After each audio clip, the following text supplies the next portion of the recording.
lifestyle. Sports cards and we live now. Jeremy Lee in the building and every guest that you ever needed. Sports cards after hours keep the hobby heated. Updates, hobby talk like you've never seen it. Sports cards live and none could ever beat it. Sports cards is a lifestyle. Sports cards and we live now. Welcome to another episode of Sports Cards Live with your host, Jeremy Lee. What is up, everybody? Welcome to episode number 283 of Sports Cards Live. It is Saturday night, September the 20th, 2025. My name is Jeremy Lee. A few quick announcements before we dive in. Tomorrow, there will be no show, no Fanatics Collect weekly auction show on the channel. Unfortunately, we'll be back the week after. But on Monday, this coming Monday, is the MC Showcase live at 9 o'clock Eastern, 6 o'clock Pacific. Next Saturday, I will be at the Lethbridge Card Show. If anyone watching or listening will happen to be there, come say hello at the Lethbridge Show. I'll be taking in consignments for Slab Sharks. And the weekend after that is the Saskatchewan Card Experience, October 4th to 5th. I'll be there as well. Looking forward to that. If you are thinking about adding a grail to your collection, check out Fund Your Cards, the hobby's top consolidator. They'll help you finance high-end purchases using your own cards. Visit fundyourcards.com and explore their proprietary client platform. Mint Inc. is a leading hobby experience in Canada. Visit their Toronto store in Vaughan or shop online at mintinc.ca. With worldwide shipping, they offer live stream shopping, auctions, breaks, grading, and more. And GP Sports Cards is your go-to for hockey card breaks here on YouTube every Wednesday and Friday. Visit gpsportscards.com for breaks and product drops. And for real, sharp data, check out Rolling Insights. Their data feeds power major platforms and give fantasy players and businesses a real edge. No more spreadsheets. Visit rolling-insights.com. And Chronosio is now offering flexible pricing, so you only pay for what you need. Try the new pricing slider or save with their annual plan. Pay for 10 months, get 12. Start managing your collection smarter at home.chronosio.com. And if you'd like to sell cards on eBay but want to skip the hassle, message me on Instagram or email me, jeremy@slabsharks.com, and I will help you consign your cards with Slab Sharks. And Card Ladder, check out cardladder.com. There's an affiliate link in the item in the video description below. We use them all the time here on Sports Cards Live. And don't forget, this show is also available on Spotify, Apple, or wherever you get your podcasts. Follow for free. And if you're enjoying the content, please leave a rating or review. It really does help. Huge thanks to all of our loyal viewers and listeners. As always, if you haven't already, please take a moment and subscribe to the YouTube channel. And as always, your comments and your questions are in play. Let's bring out Mr. Joe Poirot from Santa Cruz. Hey, buddy, what's happening? Oh, not much. What's going on, Jay Lee? Thanks for the great intro. I'm happy to be back here with you, my friend. The week went by. The weeks go by so fast, but it feels like a while since we were here, actually, for whatever reason. We are going to try and, usually we're doing 3-hour-long shows here on Saturday nights. I have to catch a plane really early tomorrow, guys. So we're going to end this about half an hour earlier than usual so I can make sure that I am able to make that plane ride. And then one more sort of announcement, I guess. On Wednesday, a Sports Cards Live recorded episode is going to drop on the channel. I had a discussion with Patrick Ryan of the P. Ryan Collection on Instagram yesterday, and that is now edited up and ready to go. So that's going to be like some bonus content. And for the podcast listeners, as you guys know, we take the Saturday night show, we chop it up into 5 episodes and drop them Sunday, Tuesday, Wednesday, Thursday, Friday. I'm anticipating that with a bit of a shorter episode tonight, we will drop them Sunday, Tuesday, Wednesday, Thursday, and then the Patrick Ryan episode will be a bonus episode next Friday on the 26th. So, Joe, with all that out of the way, listen, okay, you and I, we chat all the time, and one thing that I know you are up to lately, now we talked about it a bit last week, you've been building a bit of a war chest in your Fanatics Collect account, kind of that reverse consolidation sort of thing. But I want to know, it's been easier for you to do that because your cards are already in the Fanatics Collect vault. And you and I were talking about vaults, and you said, Jay Lee, do you have anything in vaults right now? I really don't. No, I don't. Just ComC. And I said, ComC is a vault as well.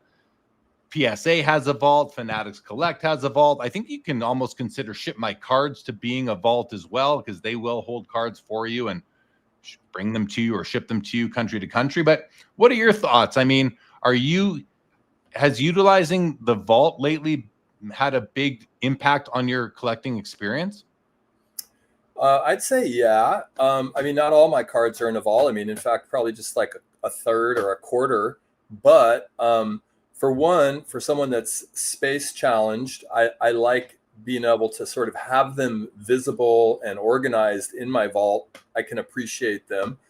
But two, like when I do this sort of reverse consolidation, as you're talking about it, it just makes it easier. You click of the button, you put it up, either a bin or an auction, and you can get the snowball rolling and the funds are in there. And it kind of like maybe gives you something to sort of snowball into if your funds are in there. You know, I'm not pulling the funds out. I'm kind of using them, like you said, as a war chest. So I like that. And then occasionally I get a few shipped to me, you know, like every once in a while, if I need a mail day, I'll just, you know, have a few ship out to me, and oftentimes just low grade cards, nothing special, you know, little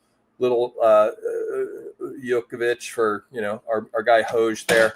But yeah, it's fun. It works for me. It kind of diversifies the way I appreciate my collection. Yeah.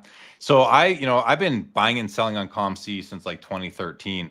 And the other day I was logged into the account, and I've had this balance sitting there for a while, like, you know, a couple $1,000 ComC dollars just sitting there. I wasn't doing anything with them. I check it out every so often, but I hadn't really found much. And then I found a new way to search there to find some card, not like a new search technique, more just a new search approach, because there's all these check boxes on the side. So I searched hockey, and then I clicked off serial numbered cards, and then I was just looking at serial numbered cards, and I was like, there's some pretty cool pieces on there. And you know, a lot of, like, I like buying Sidney Crosby cards, so I was looking for some Crosby, some Ovechkins. I found a few, and so there they are. Now they're sitting in my ComC vault, which is fine. You know, I tend to empty that once a year, sort of thing. I'll ship them home if the shipping is reasonable. If it's not, I can ship them to somewhere, you know, another address I have in the US or whatever. But I found myself buying these cards and thinking, like, I like these cards, but I want them slabbed. I just want these cards slabbed.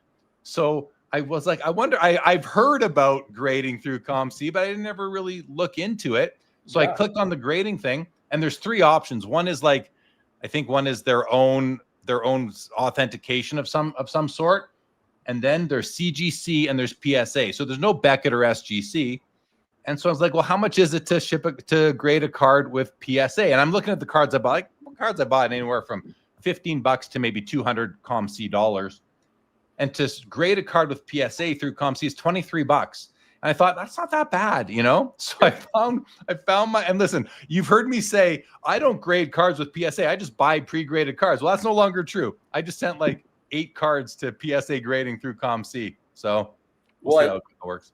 I love the simplicity of like clicking a button and off it goes. You don't, you know, I mean, you hope the cards are reasonably well prepped for grading. Maybe they offer that, but eBay is doing this now too, where you can make a sale, go directly to PSA for grading, and then into the vault where you can either sell it, keep it there, or have it shipped back to you. So there's a lot of convenience involved in this, but also, you know, these companies, I think, see an opportunity to be kind of a middleman in some of these transactions and getting a little bit of slice of their pie. So, you know, maybe to each their own. Might work sometimes, might not be everyone's style, but yeah, I think the whole vault thing is, especially with Fanatics having it, well, then they kind of took it over from PWCC and PSA. I think a lot of it is really about just creating that internal ecosystem so that they can provide liquidity to their people who own the cards, so that you can buy a card, have it graded, sell it, and never once have touched it. So to me, that's great for collectors who found a little bit of an edge or some arbitrage to be able to save some money or make some money to buy other cards. I think that's fair game, right? But if you're not doing that, you're just buying and selling. So yeah, you're just a buyer and a seller. That's fine. Nothing wrong. That's allowed. I guess I'm just trying to think, like, for people who keep their whole collection in the vault, I get it. And we've talked about this 100 times. Like, I get it from a security standpoint and a environmental standpoint, humidity and those sorts of things. That makes a lot of sense. But if you don't have those issues, and if you're not worried about security, which we all need to be, then I don't know. I'm not much of a vault guy myself. And then PSA has this new buyback thing. I'm sure maybe you know more of the details about what they're doing with that. No. So yeah, but the vaults are definitely becoming an integral part of the hobby ecosystem for people and how they behave within it. So interesting. Yeah. We'll see where it goes from here. And if it proliferates or if it sort of, downsizes, how people, it seems like most people I know have some form of a vault at this point, though. I mean, if nothing else to save on sales tax, right? Like shipping it to a vault allows you to do that. And maybe living in Canada, there's utility there too. There is. And ComC and Ship My Cards both offer that savings as well. So yeah, let's say hi to the crowd. Kevin Hawthorne, good evening. The Professor, what's up? Laura, good to see you. SAT. That's the song. Jacob Dahl, what's happening? Walter at Called Shot Cards, welcome to the show. Ruben Snyder, good evening. Orlando, what's up, buddy? David Chase, good evening to you. Jealous of the Philly show, the Vancouver, the Van City card shows this weekend as well. Robert Scott, good to see you. Brett Miles, hello, Brett. Tony from Southern Collector is here. Studio Sports, Piccolino the Cat. Michael Ham is here. Yankees fan. Linda's first. Hodges, appreciate the like. Thank you very much. Welcome to the show. Kinger, good evening. E105 says, I've never understood the business model of vaults with no storage fee. I think the model is that people are going to be more likely to sell the cards, so they're going to have more sales volume and more commission. That's what I think that's a big part of it. Skeppy, welcome to the show. Tony Conti, good evening to you. Foulball, good evening. The Professor says, I've done SGC grading through ComC, vintage baseball.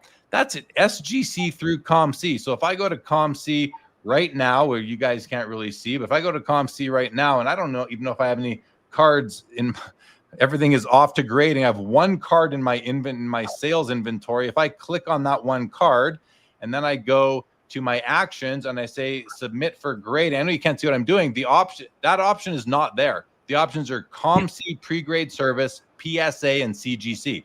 So SGC, I don't know what you were seeing, Professor, but it is not an option, at least not for my account right now. Linda's first says an antonym of consolidate is dissipate, which I've done with about 4 to 5 Gretzky autos into like 50 Crosbys over the last 6 months or so. Well, I would be okay with that, Linda's first, especially if those Crosbys are limited print runs and the Gretzky autos aren't very nice, or, Gretzky's still signing. So Jeff McMahon, good evening to you. Mike Petty, what's up, Petty? Says, how can they do all this grading? I have an eBay card at PSA for a week to prepare to pack for authentication. It's the longest I've ever waited for an eBay sale. I don't know how they manage all these things, Mr. Petty. I do not know. I just know that when I submitted my cards to PSA grading through ComC this past week, the expected date to get them back into my ComC account is like January 5th and 6th. So however many months out that is, I'm waiting until then. What's up, Curmudgeon? Good to see you. Foulball says it's for flippers. Absolutely. Mike Petty says I need some reverse consolidation and a vault. No doubt. Professor says there's also EPAC. Yeah, but you can't put cards into EPAC, so it's not really a vault that way, but you can certainly break them and leave them there, I guess. That's for sure.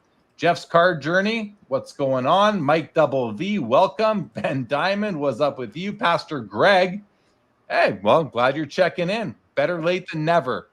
David Chase says, haven't used any vault, but would consider it with a card I've had in my possession for a while and have already had enough snuggle time with it. How about you, Joe? Do you ever does that ever your kind of course of action where I've had it for a while, I'm going to send it to the vault?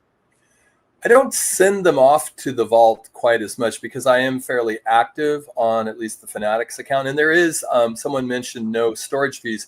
There is a fulfillment fee. And my recollection is it's 1% after 3 months and 3% before that. So along with shipping, they are taking a little slice, which, might incentivize you to just go ahead and list it if you don't want it in your hand. But No, I tend to sort of just appreciate the ones I have in the vault, and if I want to snuggle with them, I'll just get them fulfilled. Otherwise, I'll let them linger. And I've got plenty of cards in my immediate vicinity to not worry about not having enough cards to snuggle with. That's for sure. Yeah, makes sense to me. No, and I was just thinking, because I know you buy cards on, say, Fanatics Collect, and then you'll leave them in the vault until you decide to take delivery eventually. So I was just kind of wondering, do you just sort of send them there as well? So let's see what Kinger says. May I ask, if a PSA slab is won through auction or buy it now on the eBay platform, shouldn't the buyer be able to choose home shipment or vault shipment? I've noticed vault option shipping offered. That surprises me, Kinger. Yeah, I think you're right. This shouldn't be where you can only send it to vault. You should be able to take delivery. You buy cards, you want to have them delivered many times. I won't say most. I don't know how you are, but Steve Elmore, good evening. Was at hey, how was the Philly show today? Everyone that was there, let us know how it was. Producer Louis from the Hockey Cards Gong Show. What's up, Louis? Tony says, I want to look inside Mike Petty's vault. I hear ya. Peeps says the SGC ComC relationship ended a couple months ago. That explains it. Thank you, Peeps. Good evening, Nick Chen. Good to see you. Foul Ball says grading is a scam, to which Linda's first says, there it is, as per usual. Yep. Foul Ball does make that comment. So while Joe was just mentioning his comments a few seconds ago, I actually asked ChatGPT, I said, is grading a scam? So let's see what ChatGPT has to say. Let's see what ChatGPT has to say. One quick second here. I'm just going to close that there. And here we go. I said, I had caps lock on, is card grading a scam? He says, that's a great and heated question in the hobby. The short answer, grading is not a scam, but it isn't flawless either. And it depends how you engage with it. Why people say it feels like a scam, it's subjective. Okay, we know that. Population control. Some collectors believe grading companies intentionally hold back gem mint grades on iconic cards to protect scarcity and values. Upselling and fees, costs keep rising, and people sometimes feel they're paying more for a label than for an actual card. And overgraded, undergraded cards, cases of generous graders or inconsistencies lead to market directions. Now, distortions, but here's why it's not a scam. According to ChatGPT, third-party trust grading provides a common language and standard that allows people to buy, sell. We know that. Market liquidity, we know authentication, we know consistency most of the time.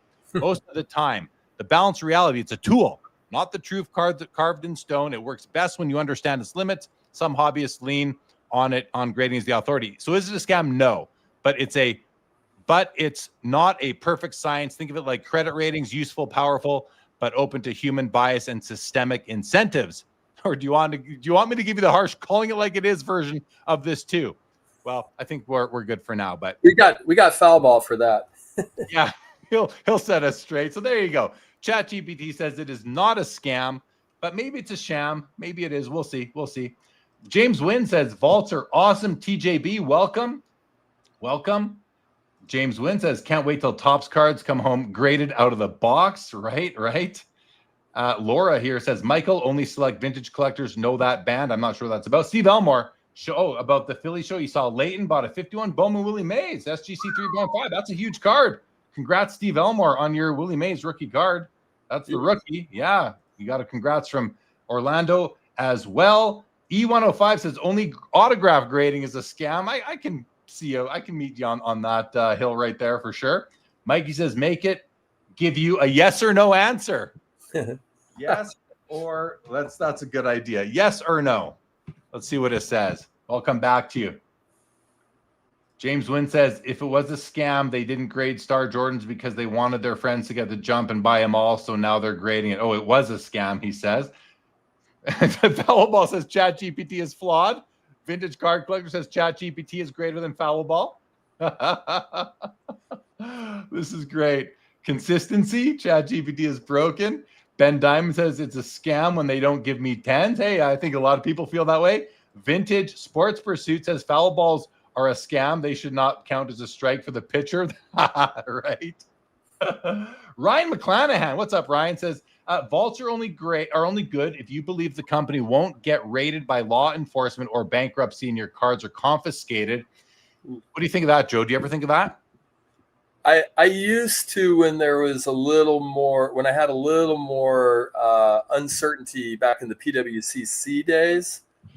I don't know. I think just over time I've become desensitized to that notion in any realistic way. And they claim they're all covered, insured, and there's armed guards there, so not so much.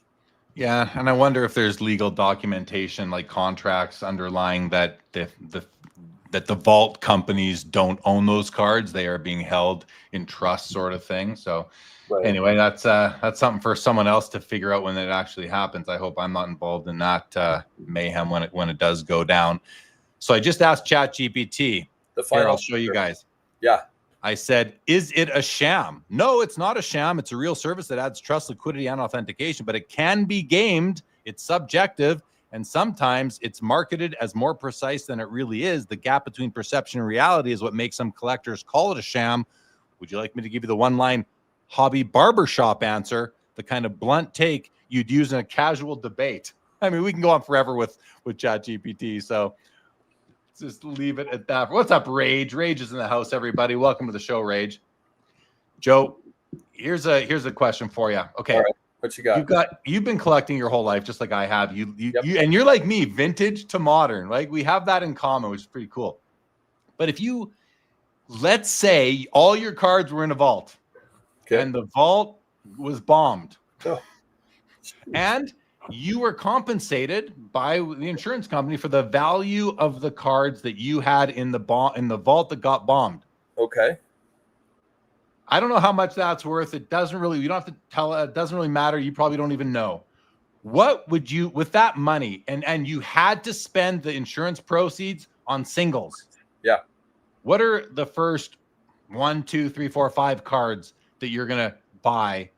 And with grade doesn't even matter.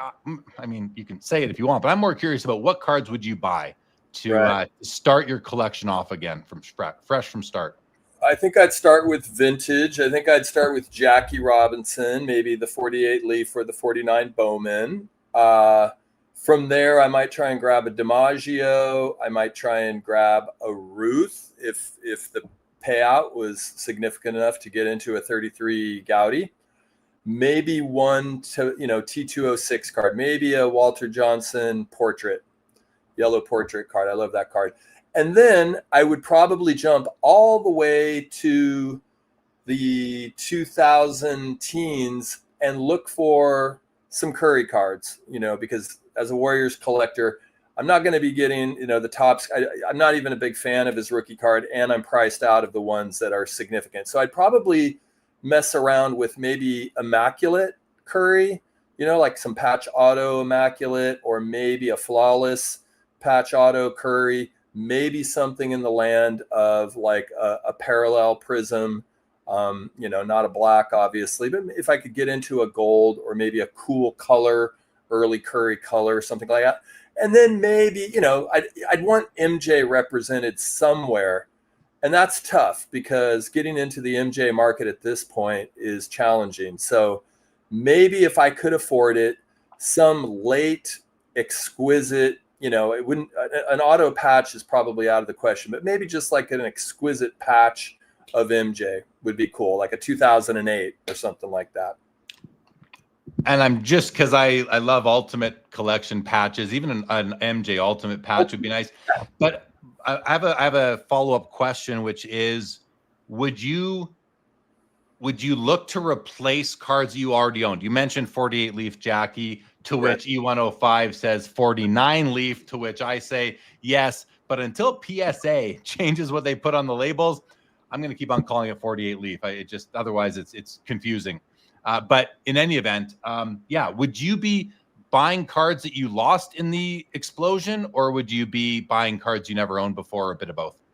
That's a really interesting question. Probably a bit of both. There's probably some that I've owned long enough that I wouldn't feel the need to jump right back into them unless it was something special about the copy.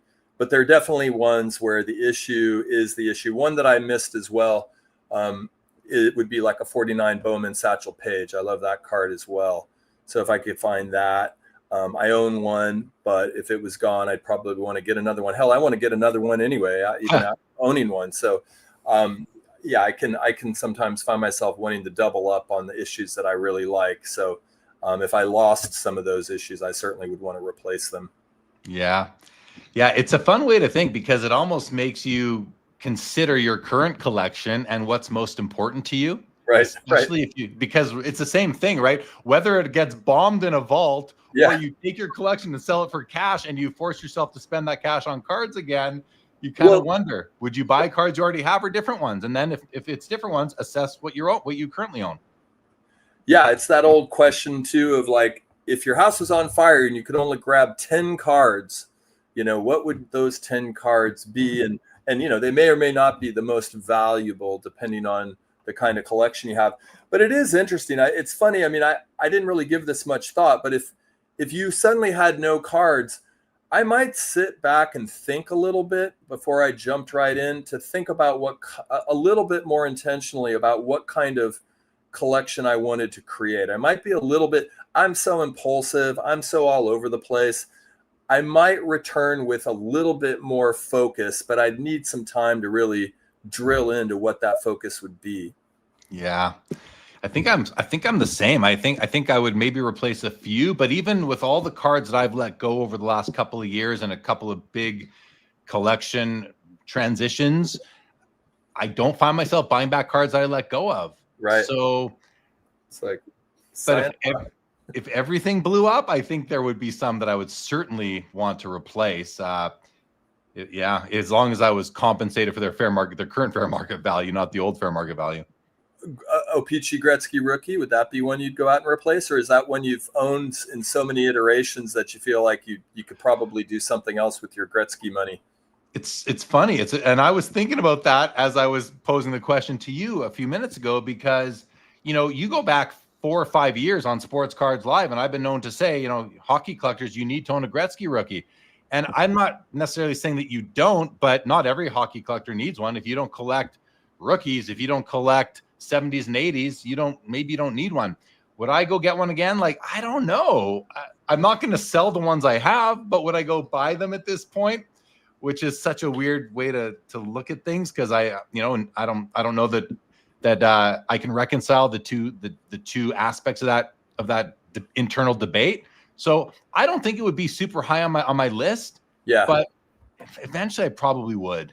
Yeah, I think you'd come across one eventually that you said, for the technical grade, strong for the technical grade, the rough cut, like you have such a good eye, especially for that card, that I think over time, it might not be something you'd buy within a year or two, but down the road, you'd see one that you're like, you know what, I'm taking this baby home. If the right copy came up, I would probably I'd be like, oh, this one's beautiful. I need to grab this one. Pounce. Yeah, exactly. Go to a few more comments. Hanif, hello, everyone. Had a great time at the Van City Card Show today. It was bigger and better this year. Nice to have a big show in Vancouver. We miss you. Yeah, sorry I couldn't be there. Glad you had a good time there, Hanif. The Barnett Collection, good evening to you. Sebastian Blaze, good evening. Richie Barone, the President of Canada, the Mayor of Canada, I should say. What's up, Rich? Vintage says, Viva ChatGPT, the answer to all life's problems solved, except when my ex left me. I could not answer that. Orlando would start with Ruth, Cobb, and Mantle. Yeah, the trio right there, right? Chris Hayes Chris Hayes, the resubmitted tests, i.e. please submit again PSA tests that go from PSA 6 to PSA 10 for ultra modern and go from PSA 8 to PSA 6 for vintage grade in 1988 versus 2024. Show the flaw of the grade. Yeah, a lot of people, more and more of these experiments coming out of people showing, resubmissions and how the grading standards have changed. David Chase says, I'd start with the Jordan Kobe signed logo man and go down from there. Sure you would. Good one. Skeppy, can my wife grab 10 cards too? Of course, you can spend your money. Laura says, could you afford to replace your losses at current prices? I couldn't. Absolutely not. Absolutely not. Tony says, I don't find myself wanting cards that I have moved for other cards. It's a weird dynamic. It's like I conquered that hill and now I'm moving on to the next. My collection is alive and ever changing. Yeah, I that resonates with me, Tony, as well. Yankees fan says, you guys are making me think, how did I get all these cards, right? Exactly. Ryan McClanahan, I hate to say this, but I can't afford to replace my collection, and this is where my collection becomes a financial burden. It's a burden not because you're spending the money, it's because you're not collecting the money you could if you sold it and using that money for other aspects in life. I think that's what you're saying, Ryan. Hugh Jack, oh, you had me. almost had me. I you see the name there, Joe? Good old Hugh. Good old Hugh. Good old Hugh almost had me. Huge. Kareem Pye, though, do you think O-Pee-Chee and top 79 Gretzky have similar future investment trajectory? Understanding O-Pee-Chee will always be more. I don't know. Kareem Pye's. I actually think the tops is undervalued. So does that mean I think that maybe, but I don't know what the hobby. I can't speak for the hobby. Joe, any thoughts on that? I fell in love with the O-Pee-Chee just because of its idiosyncrasies. The more I learned about the card, I just kind of felt like, along with it being in Canada, hockey is a Canadian sport, but like, I just like all the rough cut and some of the, the elements of the card. I just feel like it's a more interesting. They're not that different, but a little more interesting of a card. It is. It is more interesting for sure. Jeff Hart, good evening. Welcome. All right. So, Joe, yes, we sir. are having a bit of a shorter show tonight. So you're going to take off about now. We're going to bring Adam Martin from Dave and Adams on, and it'll be Adam and myself for the next hour. And then we are going to bring on Chris and Josh Adams, Chris McGill and Josh Adams. After that, again, planning to stop a few minutes early. So, Joe, if you want to pop back on when Chris and Josh come, you're welcome to. Awesome, man. Appreciate it. And I'm really looking forward to hearing what Adam has to say about, the Topps Panini changeover. And as I recall from previous shows, he's just incredibly knowledgeable about like the current market, what's going on in the industry. So I'm going to buckle up for this interview. You're kind of going old school here, Jay Lee. This is kind of like an old school Saturday night segment. So have fun. And if I don't fall asleep, I'll jump back on with Hoj later in the night. Sounds good, bud. Take care. Talk to you later. All right. Thank you to Joe. And I'm just going to do Adam. Give me 2 seconds. Adam, we're going to bring you on in just a moment here. I just want to go to Ben Diamond. Jeremy out here reading the name Kareem Pies. Yes, but I won't read the other one. Funny enough, Ryan McClanahan goes on to say, on the other hand, the cards I couldn't afford back in the 80s and early 90s, I can grab cheaper now. That is true. James Wynn, the Topps Panini changeover, October 23rd, and Adam Martin has all the insights, guys. I believe Laura, a true collector, should consider selling, become a pseudo flipper. I don't know. That's a thing, Laura. That whole discussion makes me uncomfortable because I'm not about to sell my collection and start over again. All right, Adam, you ready to come on? Give me a thumbs up, buddy. He's ready. Please welcome Adam Martin back to Sports Cards Live. Adam, how are you, buddy? Good. You hear me okay? Oh, we hear you good. We hear you good. What a terrible topic. I'm sitting here and watching this and thinking about what happens if my collection blows up. What will I do? My cold and clammy. I don't like that. That's like a nightmare. Right? It is a nightmare. Like a waking nightmare. I hate that. Okay. But let me ask you this. It happens. What's the first card you go buy to replace? What's either a card you currently have or that is now gone or just a card you've never owned before? Well, so I get an insurance check, some check from my insurance company. And then you just think you start with a clean slate and you look for opportunities. That's how my brain is wired. I think it would be hard not to. I'm pre-war. I'm a 100-plus-year-old baseball, among other things. But I think I don't think there's a checklist. I think that you're at the National, you see the right card, or my guys who run around and buy cards come back with something. I go, I have to have that. So I think I'm just rebuilding from scratch. There's so many cards I would want. I'm not sure I could single it out. Yeah, fair enough. So it's not a 52 Topps Mantle or even a Tito 6 Wagner. No, I mean, those are hard to replace. Yeah, no. Yeah, it's not like they're just not like the Wagner's coming up for sale all the time. You can find a Mantle pretty easily, but not the Wagner. So, all right, let's move into the topic du jour. That's French for anybody who's not sure. Let's move into the topic du jour for tonight, Adam. And really, I think one of the things about having you on the show is that you're well connected in the industry. You've got the ear of a lot of powerful people, and you have some good insights. And not just that, like Joe said before, that you have a good sense for the market from his experience seeing you, but you also understand the history of the hobby and how it's evolved and how the ecosystem has really changed over the years. But we have a big change coming up here. We're literally just a month away, finally, from Topps taking over the license for basketball. October 23rd is the date. I learned that from you the other day. So that's a big day. Let's talk. I have a couple of like angles here. I want to talk about it from the Panini perspective, from the Topps perspective, and then we'll go off from there. But from the Panini perspective, what are they going to do come October 24th? Are they done making basketball cards? Well, actually, I think they've got 10 days. So the license expires at the end of September. Yeah, like midnight, September 30th. So Topps isn't launching immediately their first product, but so there's a few weeks of downtime once the license transfers. But I believe Topps needs to have all their basketball product shipped and gone by the end of September. Or sorry, Panini has to have it all gone by the end of September, and then 3 weeks later, Topps will launch with an event on the 23rd. So I should say everything with the background that there's still court cases going on about these things. You know, football is still going on, and I'm not sure basketball has started. Somebody can correct me about that, but I think basketball, some of those court cases are going to start in 2026. So this is against the backdrop of all the wranglings going on behind the scenes. But assuming nothing crazy, you hear people say, maybe there'll be a split license. Maybe this will happen. Maybe.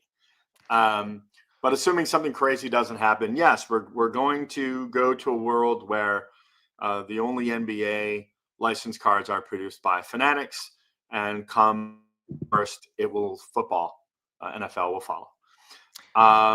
So from Panini's perspective, they've let it be known. I'm not sharing anything that people don't know or can't know. They've let it be known they're not going anywhere. Early on in some of the negotiations with Fanatics, we thought there might be a point at which Fanatics was going to buy their brands, and the license would have transferred quicker, and you would have seen, already Topps making, maybe Flawless Baseball or something. However, those deals didn't happen, and so here we are. So Panini has these amazing brands still, and I don't think it's a surprise to anybody that it's pretty likely they continue doing what they can do with basketball like they've been doing with baseball, and trying to make decent competing product through just making something player licensed. So I'm still looking forward to seeing kabooms and downtowns and color blasts and all these amazing inserts, and what their team is able to put together. Will it have the same impact as fully licensed cards? Maybe not, but they're not giving up, because remember, they've got World Cup right around the corner too, which is probably a couple $2 billion. So they're not going anywhere, and they're gonna give it a try. And they've got a young team there, and they're smart. They're gonna keep competing. You said maybe not there when you said, I think you kind of led into that by saying, will the unlicensed, the un-NBA license, because player license is a different thing. They will have player licenses, you're saying, but not NBA licenses. So will the non-NBA licensed cards, whether it's, again, color blasts and downtowns and all these things, kabooms and prism golds, you said, will they be received the same way? Maybe not. I think it's for sure not. There's no way the hobby is going to embrace the unlicensed like they did the license. Like, for sure. Yeah. For sure. But they're going to continue to make basketball cards is the current plan that they have. They haven't made that a secret. And so we hear people talking in hobby narrative, in content, etc., saying that this is going to be the end. No more prism golds, no more this, no more that. But in reality, this stuff is going to keep on coming out. And how are they going to make those cards desirable outside of a lower price point? Is that the only lever that they really have to make these things desirable to LCSs, breakers, and ultimately collectors? And let's throw flippers on there too, because flippers are part of the ecosystem. I think so. Flashing forward to football, exclusive with Arch Manning, right? I don't know how long that exclusive lasts, but let's just assume they have some kind of exclusive deal with Arch Manning, and they're able to put out the first kabooms and everything. Are those going to be, is that going to be a card that people are going to want? Well, since he's having a good day today, but he hasn't had a great start to his college season. But I think if you look at some of the prices that some of the baseball cards have sold for, they're halfway decent. Yeah. And so, yes, it's about price point. It's not going to be $1,000 box of Prism, but if it's $350 or $400 and you can see value out of it, I think they'll do fine. Can you explain to everybody a little bit about, if you're an LCS in the United States and you've been working with Panini for the past, 15 years that they've had basketball NFL licenses, and they offer this dynamic pricing sort of format, how is that going to change for LCSs and distributors and breakers as far as now I think the price points are going to come down, so it might be easier because it's no longer licensed. But now all of these sellers of cards are going to be really clamoring for Topps licensed product. Mm-hmm. What are they in for as far as the differences in dealing with Panini versus dealing with Topps? Right. So there's this dynamic among all retail stores and breakers. Either you get Panini or you don't get Panini. It's really not a lot of stores getting Panini. Everyone's getting Topps, seems like. Topps has been great. Fanatics has been great about that. So the people who have had an in with Panini, whether they're breakers or certainly the U.S. distributors, guys like me, guys like Tom at Blowout and Sean at Steel City, and of course all the stores, if you're getting flawless basketball, if you're getting any amount of flawless basketball at wholesale, and those dollars are about to go away forever, right? If you're thinking that way, it is a tremendous hit to your bottom line, potentially. Because even if Topps made it up to 5X, 10X with product, the profits won't necessarily equal what you would have made off that flawless. Now, having said that, you go to it, when I went to the first conference in Atlanta, the first Topps conference in Phoenix, and Fanatics was coming into the space, and stores were extremely nervous. Oh no, Fanatics is coming. It's the end of us. And now you go to Atlanta this past April, the stores that were there, they absolutely love Fanatics. They love Topps because they get product. Maybe they get 2 cases, maybe they get 5 cases, but they still get hundreds of cases of product a year, and they're not reliant upon a distributor or to get them the product. So the people who are in with Topps cannot wait for this to happen. And the people who have been fortunate enough to get product from Panini these past several years and gotten to see this amazing margin that they've been making since, say, 2020, they're really going to miss it. So you've got two sides of the coin there. For some people, it's going to be great. And for other people, it's going to be really bad, and vice versa. And so really, if you're just Joe customer, or Joe Poirot for that matter, but if you're Joe customer this time and you're going into whichever LCS is yours, you might want to start thinking about, is my LCS a Topps affiliated LCS or is it a Panini affiliated LCS? Now, are there LCSs that have both? Like, sure. There must be some, no? Yeah, I'm pretty sure. So I think Topps just recently kind of said, okay, that's enough stores for now. But I think Topps put on hundreds of stores in the past 2 years. Fanatics has. I think there's 1,000 Topps stores in the U.S. I'm not certain if there's a well-established hobby store in the U.S. who is. There are plenty of them who are not getting Panini, and then there's some that get both. So, okay. But I think pretty much if you've got a well-established store in the U.S. and you've been around for a few years, you have a Topps account at this point, but not necessarily with Panini. Like I said, but it's the ones who grown up with Panini and been getting Panini allocation. They're going to miss those. They're going to miss it. So is that, as far as the impact of the license changing over here between the end of this month and the first Topps product coming out, I think we said October 23rd. That's what I put on the YouTube thumbnail here because that's what you told me. So we have these products coming out then. as far as the changeover goes and the impact on LCSs, what else might, if anything, will the LCS be in for with this changeover? Is there anything else that you have concerns about? I mean, you have LCSs yourself. David Adams has a few retail locations, obviously. So is there anything else that you can kind of warn people about that they may experience when they go into their LCS? And if No, not, I think that again, like I said, if you really like high-end basketball, Panini has produced unbelievable high-end basketball past several years.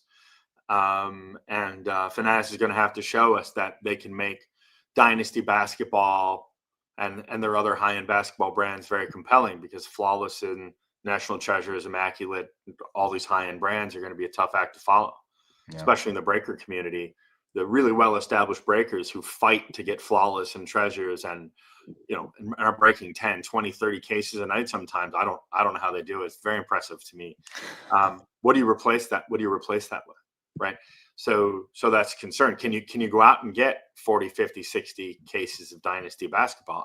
I don't know. Fanatics is much more, I was going to say, they spread it out. They spread it out quite a bit. So a high-end basketball comes out, I'll get a little, stores will all get it, the good breakers will get some, et cetera, et cetera, et cetera. But it all gets spread out. No one ends up with a giant pile of it. Like right now, U.S. distributors end up with a good chunk of it. And now it's all going to be spread out. So how's that going to look? In the breaking communities, is somebody going to be able to do? Is Backyard going to be able to do a 100-case dynasty break if they wanted to? I don't know. So I don't think I think at the store level, people are going to walk in and they're going to be looking for, hey, do you have Prism basketball? And you say, well, we do, but it's not the same. It's not fully licensed like it used to be. But we have this Topps Chrome.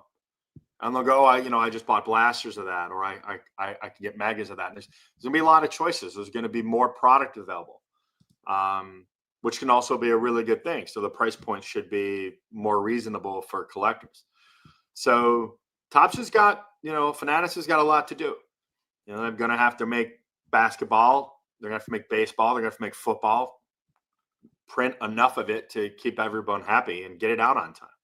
Yeah. It's going to be a big challenge. Now, I think they're up for it. They certainly have a great team there. It's a lot of smart people.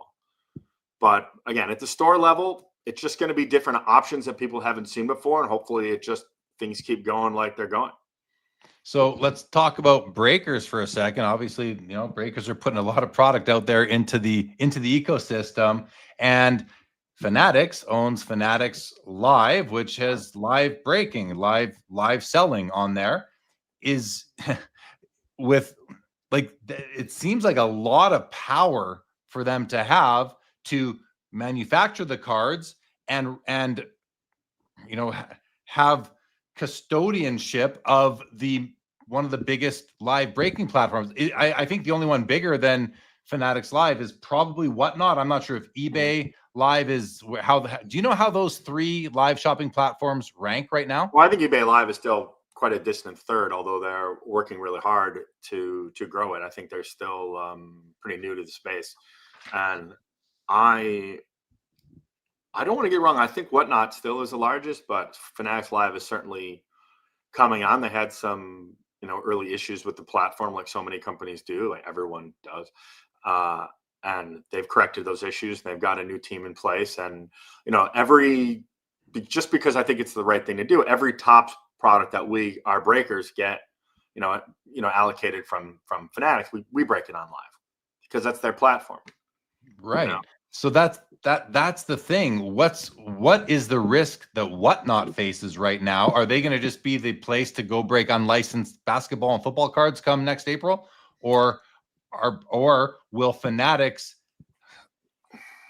I don't know if the word is allow, but will Fanatics put up with their direct dealers selling their product on a competing platform? I don't know. They've been some of their top breakers. Some of the people that they deal with the most are not exclusive to Fanatics Live, and some of them don't break on Fanatics Live at all. But I mean, you're a smart guy. If you own Fanatics and you are making all the licensed baseball, football, and basketball product, would you sell it to the people breaking it on your platform, or would you sell it to the people breaking on a competing platform? So You don't have to be that smart to answer I that don't question. know for sure what they're planning to do. I know that if it was me, that I would certainly allocate the people who break on my platform more product than I gave who break it on a competing platform. That just seems to be common sense. Right. But so far they really haven't pushed on any of the big whatnot breakers to, as far as I know, to come over. I'm sure they say it tongue in cheek, and maybe in person they'll say, when are you coming over here? But I think it feels to me like it has to happen. It's hard for me to imagine they would keep allocating everyone product when they have these 3 big licenses if they're not breaking it on their platform. So that does pose some risk. Maybe it's not a huge risk, but some risk to Whatnot's business, because I say some risk, maybe not huge, because there are other products. There's Upper Deck products, there's Panini unlicensed products, there's Leaf products, there's of course repacks and single sales that can all still happen on Whatnot. But I guess I don't know the breakdown of Whatnot sales between new Panini wax versus everything else. Yeah, no idea. I have no idea. I always joke that, when Topps.com goes live with a product, if we think the market value is 400 and there's breakers willing to pay, 350 just to have it, and Topps goes live with a percentage of their first drop, say at 2.25, and everybody in the world is hitting this. We won't talk about bots right now, but everyone in the world is tapping on their computer screen to get it. I mean, how much of that product ends up getting broken on Whatnot and Facebook and TikTok by individual smaller breakers all over the world? It's got to be a lot. Yeah. So they're feeding product into the breaking cycle all the time, just maybe not to the the multi-million-dollar a year breakers. So you can't stop it. But I certainly think that if I'm them, if it was my business, I would say, well, you don't break it on my platform. Why am I going to sell you this much of it? I think the risk is really, but they haven't done it yet. They haven't pushed that envelope yet. Well, I think the reality is that, Whatnot's got some huge breaking operations. And by that, I mean breaking companies that are operating half a dozen to, 18 channels at any given time. I don't know what those numbers are. Maybe it's wherever it maxes out at. But, if some of those guys aren't going to have the product anymore because Fanatics doesn't want to sell to them because they would rather give it to people selling on their own platform, then that I see there being a potential shift or something that, listen, if I'm Whatnot, I'm trying to encourage, and I don't know, listen, they don't need me to give them advice. I don't want to give them advice. But I'm not going to tell them anything that they haven't thought of already. But if I'm Whatnot, I'm thinking to myself, I want to start talking to all of my big breakers and make sure that they're going to be okay selling unlicensed basketball, which, let's face it, they'll sell anything that they can make a buck off of. It doesn't really matter. So I'd want to make sure they're going to sell the unlicensed Panini basketball and keep on working on your repack business and keep on working on your, go buy collections and sell singles. Because if Panini licensed basketball is a significant portion of Whatnot's overall revenue, they have to be thinking about that right now. If they're not, they're missing an opportunity to get out there and try and get ahead of it a little bit. I'm sure that they'll incentivize some breakers to stay financially. It would make sense to me. I mean, you hear about these things, happening in the background now. So what do you do if you're Panini and historically for the past several years, especially since the pandemic, you've got your production schedule and quantities that have worked in the past, and now there's a humongous change to your product. This isn't like a new rookie or no good rookie class. This is, we've lost our license. We don't know how our product's going to be received by the public. How do they plan their production so that they're not going to overproduce and be stuck with dead product, or underproduce and not really exploit what they are able to do? I'm concerned. I told them I'm concerned that they're going to underproduce in order to really protect the first wave of products, because it is kind of an unknown. So I've been encouraging them not to underproduce, but it's certainly important for them not to overproduce also. So smarter people than me are in that building in Texas, probably crunching numbers and have got it figured out. I know the distributors don't want to see them vastly underproduced. I know that the buyers for mass market would like to see Panini football and basketball product on the shelves in some iteration, whether it's fully licensed or not. But I think that Panini will take the smart conservative route in a year when they're going to have World Cup money coming in, and they will produce very responsibly in order to test the waters for this new market that they're going to find themselves in. So, okay, so let's go over to Topps now. Topps is coming in here. October 23rd is their first product that's dropping. Do you know what the product is, what it'll be called? Is it? It's Topps basketball. It's like a flagship. Okay. Okay. It'll be be like Topps baseball, but Topps basketball. And silly question, but can we anticipate a big marketing blitz? We're going to see a lot of mainstream marketing by Fanatics to advertise their first basketball product. Yeah, it's taking the place. I really don't have all the details. I'm sure it's out there. It's taking the place of Rip Night. They have 2 Rip Nights a year, and so they have a fall and a spring. And this October 23rd event is taking the place of what would be their second half of the year Rip Night. And so I know that our store in New York has like a player coming to it that they're sending, and we're doing some giveaways and things. I'm not shilling for the New York store. I'm just saying I know that they're doing that. I don't know what they're doing with their 1,000 other stores. I don't.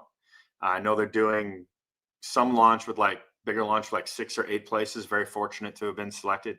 Buffalo, of course, not selected for a basketball product launch. But I'm sure they're doing something with every store, and and I know that every single top member of that team from management level and up is fully involved in this activation, just like a Rip Night. So you'll find they'll be all spread out in stores all around the country, watching this happen and hoping for an exciting night. So after that, then we'll see what comes next. I know Chrome basketball is somewhere soon. I don't know the dates. I know that's coming out at some point. That's natural. They usually parallel Topps and Chrome, but have you seen any previews of these cards? No comment. No, I haven't. No. They don't show me that. One of the problems with them of having drinking buddies at all these different companies is that I find myself in the position where something with Panini, and they were talking about a new license they were working on or something they were going to make, and I was like, don't tell me.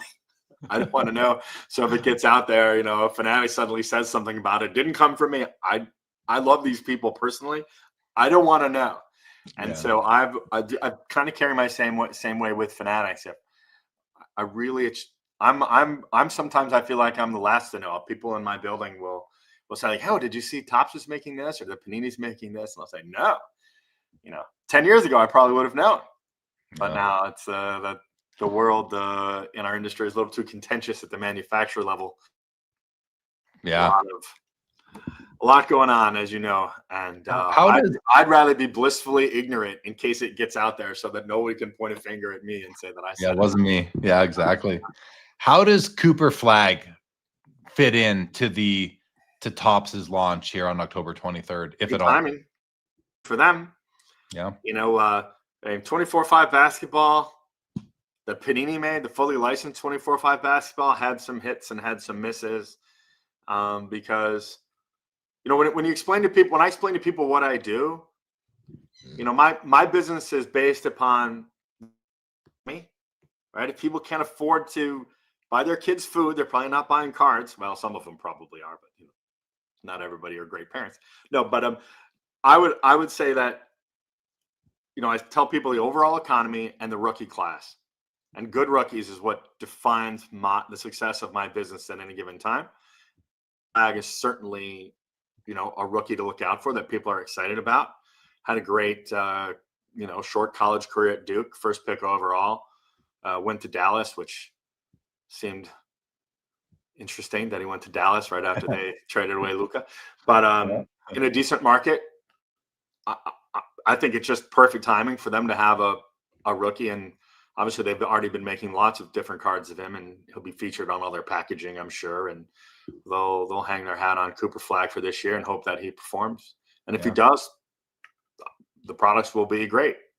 And if he doesn't, then similar to somebody else has LeBron. to step up. Yeah. Similar to LeBron carrying Exquisite back in the day, right? Oh, I yeah. mean, in year one of that version of the license, I guess. Yeah, So, I didn't keep any of that. I should have kept some of that. yeah, you think for sure. Can the hobby expect the same number of brands every year out of Topps in basketball as they were getting out of Panini? I don't know. I think so. That's kind of been modeled for a while in the NBA's way of thinking, but everything is so new. Wouldn't surprise me if it was a few less, but with more options and larger production numbers. But I would think they'd probably be pretty similar. We'll see, 20 something probably, right? Yeah. One every couple of weeks. Sounds right. Sounds right. Seems right, but there'll be probably more different varieties of it. Well, Okay. I know Panini makes a lot of varieties too. We'll see. We'll see. There'll be plenty of basketball out there for North America to absorb and then have it all be sold to Asia. Is that where it's all going these days? That's where it all goes. Yeah, a lot of it does. Yeah, a lot of it ends up over there. No, they have about half the market, I think.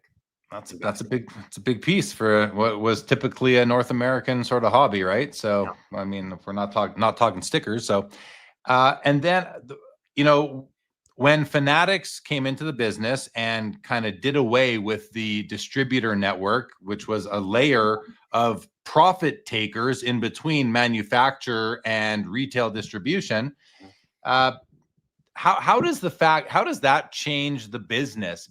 And we maybe touch on a bit, but from the no distributor angle now, right? Because Panini went through distributors, I believe in most cases. Topps is not going to now. How does that impact the big distributors like the GTSs of the world and whoever else there is?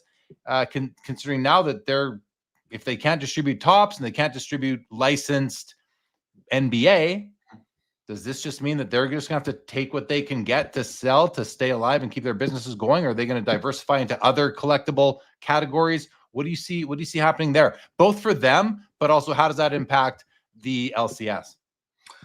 Well, I think that if you're a Panini distributor, just like I said, whether your store gets 2 cases of every Panini product, and remember, if you get 2 cases of Flawless, you might make $30,000 or $40,000 profit off 2 cases of Flawless, and that pays for a lot of your expenses. For some people, that pay their store rent for a whole year. So at the distributor level, missing out on those dollars is going to hurt. But I'm assuming they wake up every day and say, "Thank God for Pokemon," because Pokemon is just. We could talk about Pokemon for an hour. Pokemon is thanks. Crazy. Yeah, no, but it's crazy. So almost every Panini distributor, I think every Panini distributor has Pokemon. So, but they'll pivot. They'll have to adapt. All of us will. I'm going to feel it. Steel City's going to feel it. Blowout's going to feel it. We're all going to feel. We're all going to feel this for sure. Yeah. Feel the hit. Yeah. You mentioned Pokemon. I went to the local monthly show today for about an hour. I kind of just walked around, took a look, and more Pokemon than ever. And I realized today that they all look the same to me. All the Pokemon cards, it just all looks the same. Because I see people. I saw a guy leaning over a showcase, and he said to the vendors, I was at the booth next to him looking at sports cards. I hear this guy. I kind of look over, and he's like, "Can I see that one and that one?" I'm like, "Bro, those 2 look like every other card in the showcase. What's so special about those 2?" Of course, I'm speaking from a complete angle of ignorance. I have no idea what these things are, but yeah, it all just looks the same to me. So I overheard 2 of my and I overheard 2 of my buddies at the company who deal in gaming for us talking about, no, this is a really good one because there's only 43,000 tens of this one, and I just shook my head. I thought, Pokemon feels like the sports card market. Some people say it's a speculative market, right? Yeah. Is this bubble going to burst? And I say, well, I was at the National, and every night you'd leave the National, go back to the hotel, and there's 1,000 young people, 16 to 22, wheeling and dealing until the wee hours of the morning. This isn't going anywhere. Not with that. Not when you see that. Pokemon, however, and maybe I'm naive, feels very speculative, but it's such a worldwide phenomenon that 43,000 tens probably doesn't come close to meeting demand. Yeah. To me, I'm a purist. I'm a sports card guy. So to me, it sounds like a big number. Yeah. And but anytime I think that sports cards has become a really big industry, Pokemon dwarfs it. Yeah. Yeah.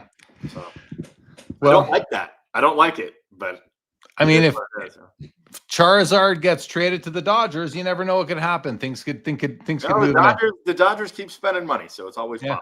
They could afford him, right? For sure. Okay. You touched on World Cup a minute ago. World Cup is coming up next year. It'll have been 4 years. Are you expecting is the hobby kind of like back in the day, a player would win a championship and their cards would go up in value. Nowadays, that is baked in. It's baked into the value of cards from the moment we can get players' cards that they've won 3 championships already.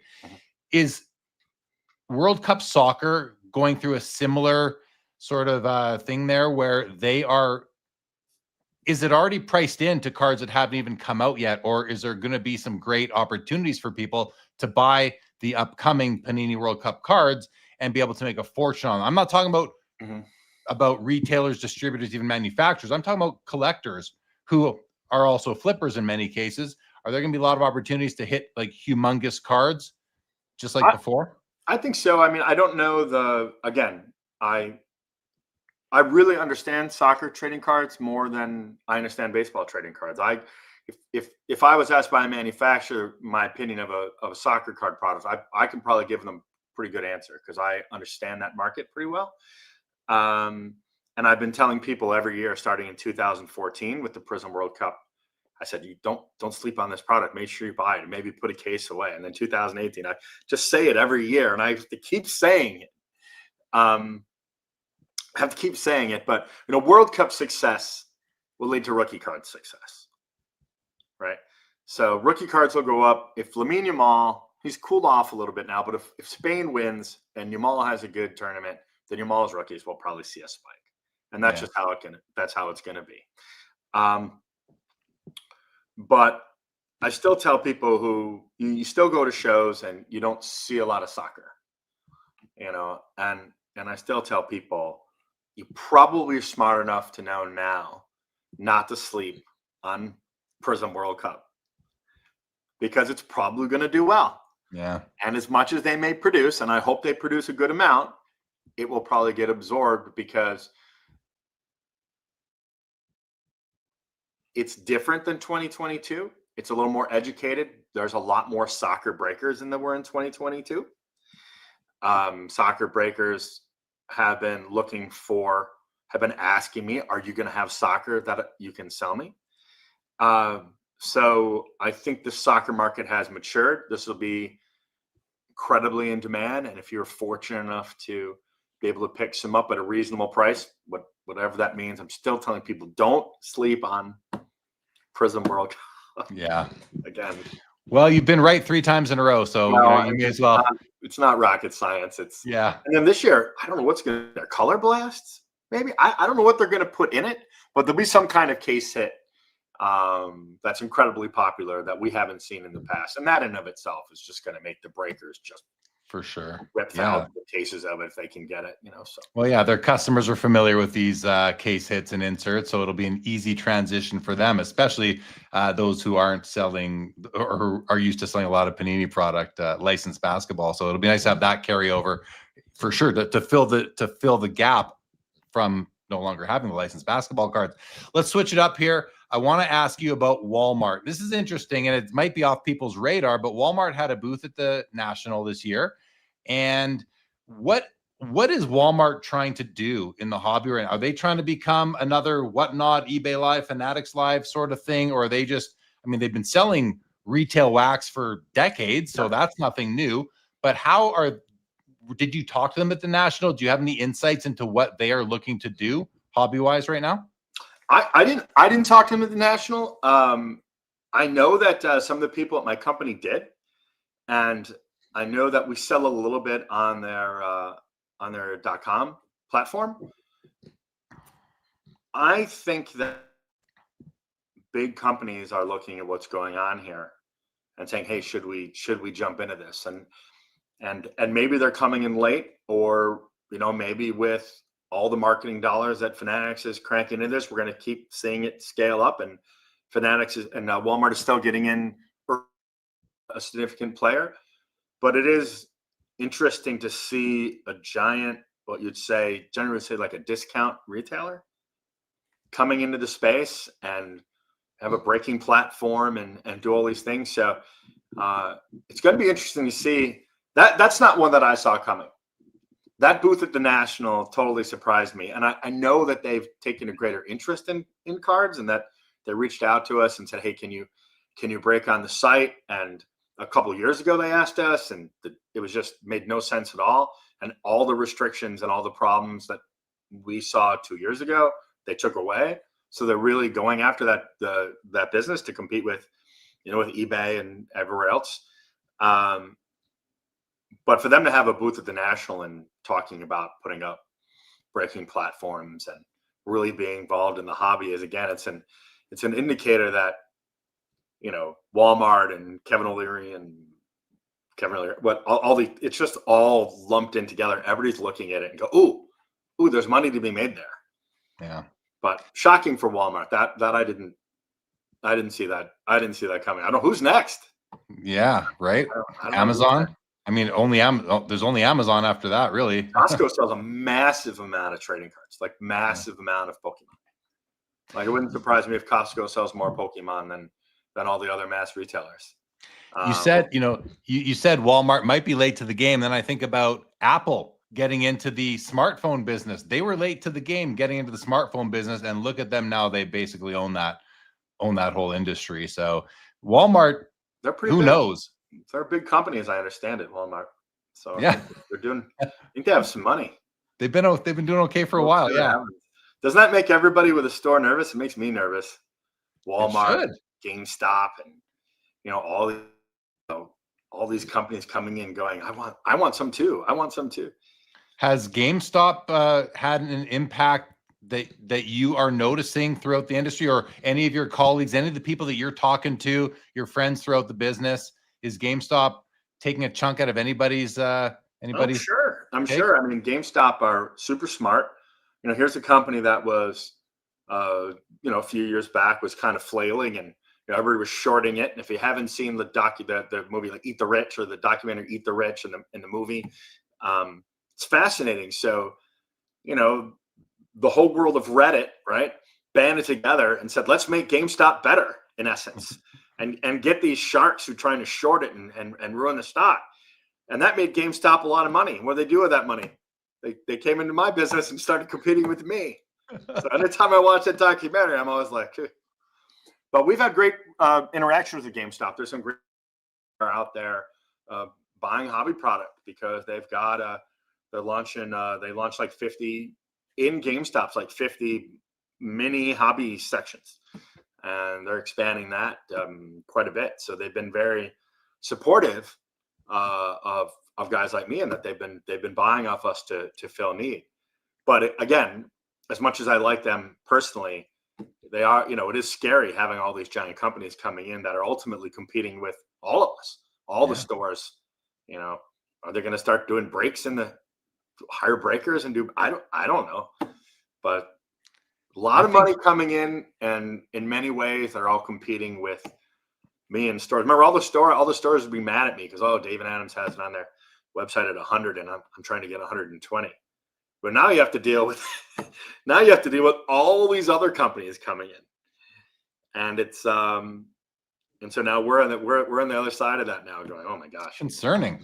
It's concerning. I mean, if there's money to be made, there are going to be more competitors. That's just the way the economy works, really, right? So you just got to get Tom Brady coming into space, and I like his partner Chris quite a bit, but he's going to open 100 stores in the U.S.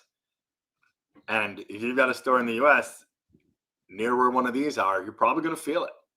Yeah. You know, and it's just the way things are. Yeah.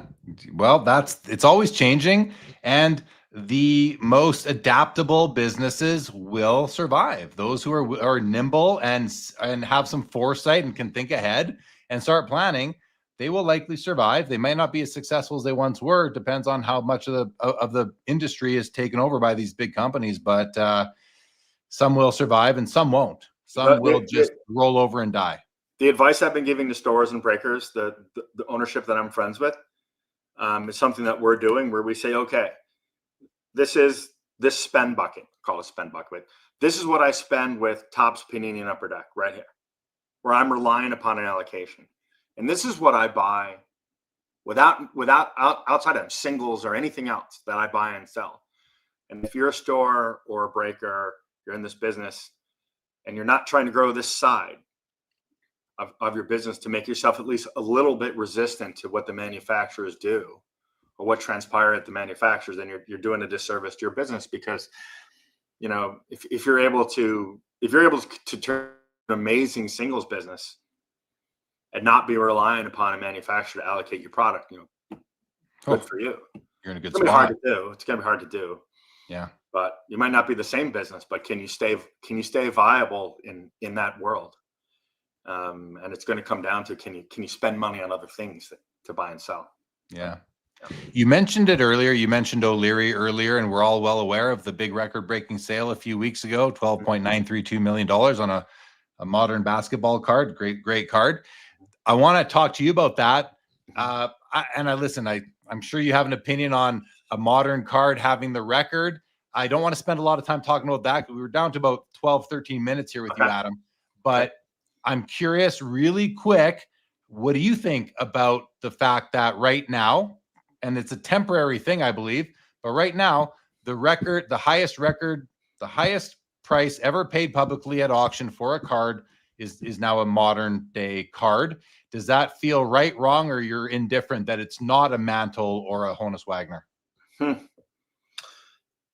I mean, the purist in me would like it to be a Wagner or a Mantle or something like that. But the fact is, like, I don't want to misquote Kenny Golden, but he basically said when he was doing the newer cards and he was explaining why these newer cards are going for hundreds of thousands, let alone now, you know, millions and millions of dollars, that they are in their way, they're works of art and they're unique and they're numbered and they're serialized and they're rare and they represent the players that we grew up watching or that are currently playing, that we see playing today. And so it doesn't shock me. You know, Jordan's the best ever, probably, right? Jordan's the best ever, and Kobe passed before his time. You put those on a 1-of-1 card with that exquisite card, and it's a perfect storm. I mean, that card checks all the boxes, but it is, to me, it's artwork. You know, and we see what artwork sells for in the art world. So why not look at a card like that and say that could be a $12-13 million card? Now, having said that, if Kendrick ever sold, the owner of the Diamondbacks has the PSA 8 Wagner, and whatever you want to say about the PSA Wagner being cut off a strip, sheet cut basically, fine. But what does that go for if it comes up? Is that, I could see that going for $50 million if that card came up for auction, like something crazy. Yeah. So I think that record would come right back. But I'm not offended by it.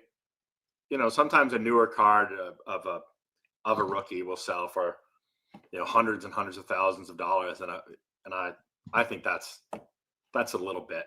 But if you have the money to invest and you really feel strongly in this person or this player, about it, go for it. But I get the joy, Kobe.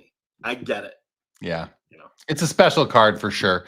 Let's just talk about billionaires in the hobby right now, because Kevin, listen, I think it was last week on the show, I said, I'm calling it right now. This is the high point right now. We are at the peak as far as these singles go. And then I think to myself, well, I mean, listen, it's fun to say that, but then you listen to Kevin O'Leary say publicly on MSNBC and everywhere else that'll have him, which is pretty much everywhere, that he's putting 5% of his net worth into this alternative asset class. And he has people that are listening to him who aren't the usual people that watch Sports Cards Live. He's got the audience of the whole country, really, the North America and further out than that even. When someone like that says that they're going to put 5% of their net worth into this alternative asset class, I think that's going to attract other people who might say, hey, I got $500 million. Why not throw 50 mil at some of these cards? Why not? Let's join Kevin O'Leary. Maybe, just maybe he's onto something. I mean, how many billionaires do we have in this hobby that are actively buying cards? We know Kevin O'Leary is. I think he's a billionaire. Yeah. How many? Do you have any feel or gauge on just how many? Do you talk to any of these guys? Help me understand what's come. Because again, I said I'm calling the peak, Adam. But if we're going to have a whole bunch of new billionaires coming in and 100 millionaires and all these guys coming in, we may not even be scratching the surface yet. Yeah. So when I up until about 2021, I knew one, and now I don't know him, but I think I might have told you 5 the other day when we spoke, but I think I know 7. I think I know 7 billionaires who are in the space, and at least of the 7, 5 of them are collecting love of it. I don't think that O'Leary is investing in the space, and just five of them just do it for the love of it. That's good to hear, guys. That's really good to hear, because they're not just into it to invest. They actually care about small sample size. Some of them do what they're and continue to do it. There's 3 Buffalo Bills who are active card collectors who come into our store here. That blows my mind that there's 3 guys on the Bills who collect cards. And I'm sure that's happening in stores all over where there are professional teams. The players come in. I like to give Gary Vaynerchuk a lot of credit, like Gary V. In around 2000, I'm sorry, Gary, if I get this wrong, 2018, he started through his platform, which is not Kevin O'Leary. Mm-hmm. He started through his platform saying, hey, cards are outperforming the S&P. They have been. I think, Giannis rookies are way undervalued. And he talked about it, and so we started seeing the market changing in 18 and 19. And then, of course, COVID pushed it over the edge. But I give Gary and guys like Gary a lot of credit for really, really starting the ball rolling, right? So the ball is rolling, dips a little bit as all the COVID craziness goes away. And it's still kind of going and still kind of going. And a guy like Kevin O'Leary comes in and just gives it a big 2-handed shove. It has to grow it. It has to, because there have to be people out there who look at that and, maybe not, maybe they have a couple 100,000 to invest, but they're still coming into the space and they're buying Jordan rookies, they're buying Gretzky rookies, and they're jumping in, and we should continue to see that, because there's only so many, $10 million modern cards to go around. I guess that could change. Yeah.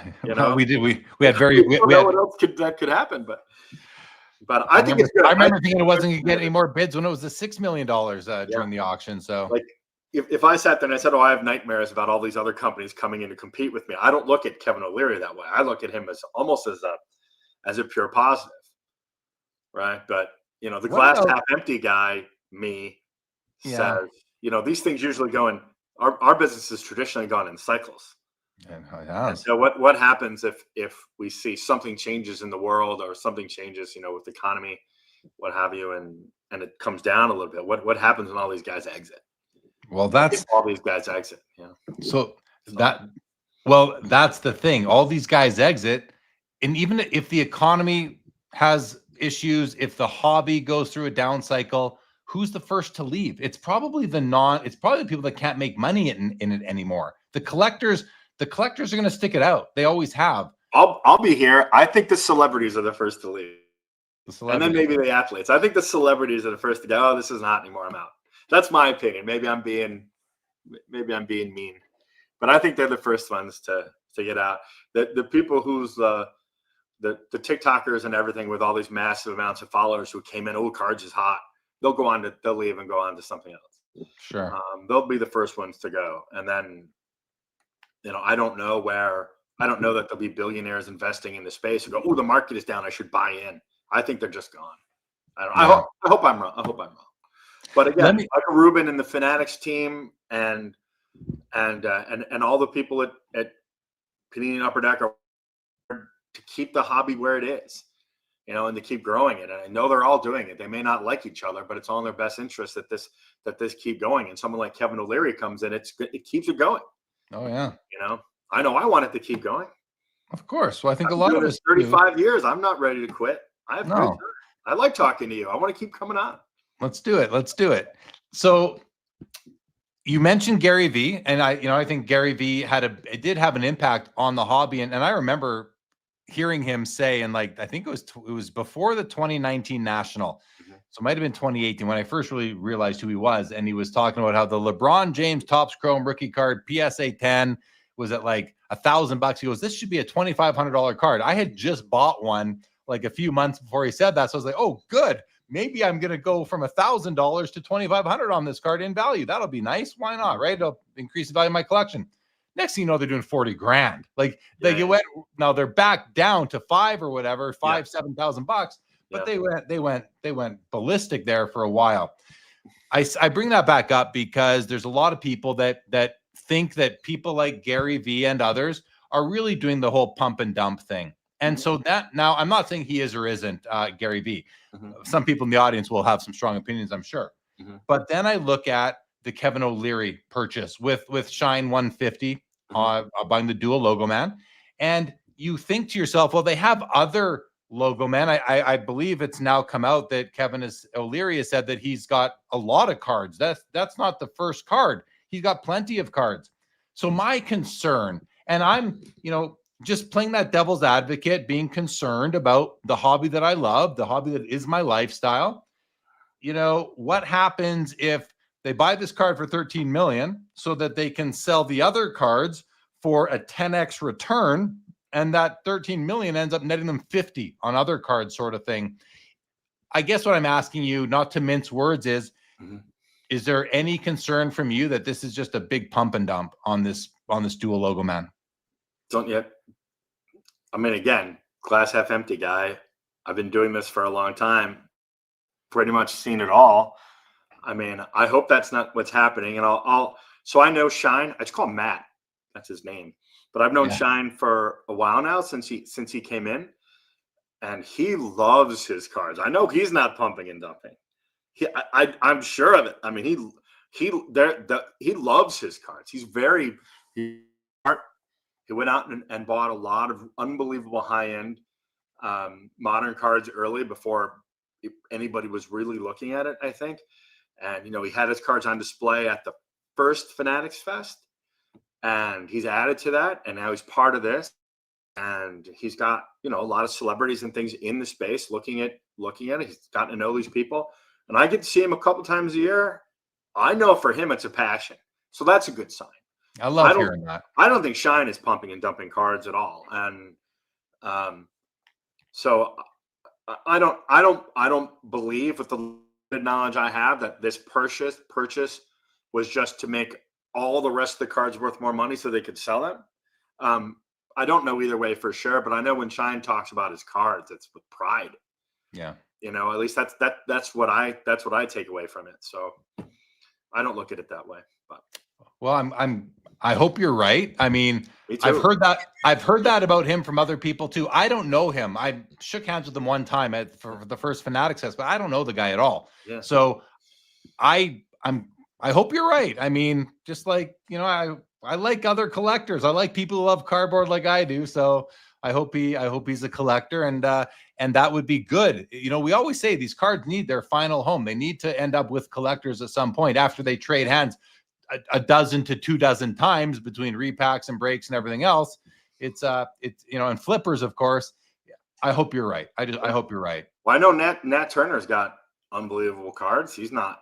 No, collector. No, he's a loves collector. Them. Yeah, he loves them. He's a collector. I love that. Yeah, I love that about Nat, for sure. A lot of those guys are they love their cards. What are Kevin O'Leary's motivations? I don't know. Yeah. Well, he's all about the money, as he says on Shark Tank, all about the money, but maybe he likes these things. I don't know. I find it hard to believe, but maybe he does. Time will tell. Maybe Shine's passion has rubbed off on him. They seem to, from however much time they spend together, who knows? But one last thing, Adam, before we let you go. we're seeing a lot. We're seeing like the Fanatics Premier auction that ends next Thursday, over 400 items easily. Listen, I've covered every single Premier auction in the history, even back in the PWCC days. Every single one. I've never seen an auction this big as we have ending on Thursday. A lot of great cards month after month on the Fanatics Premier, week after week on the Fanatics Weekly. Never mind what's going on in Golden and Heritage and REA as well. Lots of great cards coming to auction all the time. This to me is a sign. It's partially why I said last week that I think we're at the peak right now, because we're seeing a lot of. It seems like we're seeing people who are observing these bigger values than ever on cards, and they're saying, maybe I got to sell now before everybody else rushes to put their cards into the market and supply goes up and prices come down. What do you think about the state of the market as far as high-end auctions hitting high-end items hitting all the auctions right now and the impact that'll have? So when COVID started, as a vintage card collector, when we started to see these big dollars in 2020 and 2021, a lot of the really amazing vintage just all hit the market, right? And now you don't see it anymore. A lot of that stuff was bought and it was put on. So I think that a sale like the Jordan Kobe sale will activate people who had put cards away as an investment to sell, right? In the case of when it happened with vintage, that all just got absorbed to people like me and other collectors aren't planning to sell it. So I'm just hopeful that all these amazing modern cards that were in collections, now with these dollars, people say, okay, it's time to take the money. They put them out, they sell them. As long as there's a group of people ready to buy them and love them forever, make it a forever card. Fanatics is very big on, they like forever cards. They want cards to go in collections and be there and be loved and adored for generations. And they have like commercials to that effect, basically marketing pieces to that effect. And so I think if we're seeing that anytime you get a $12 or $13 million sale of a modern card, everybody in the world who has a Kobe autograph card who bought it as an investment, it doesn't love the card, it's probably going to sell it. I would. So I don't think that that's unreasonable to assume that will happen.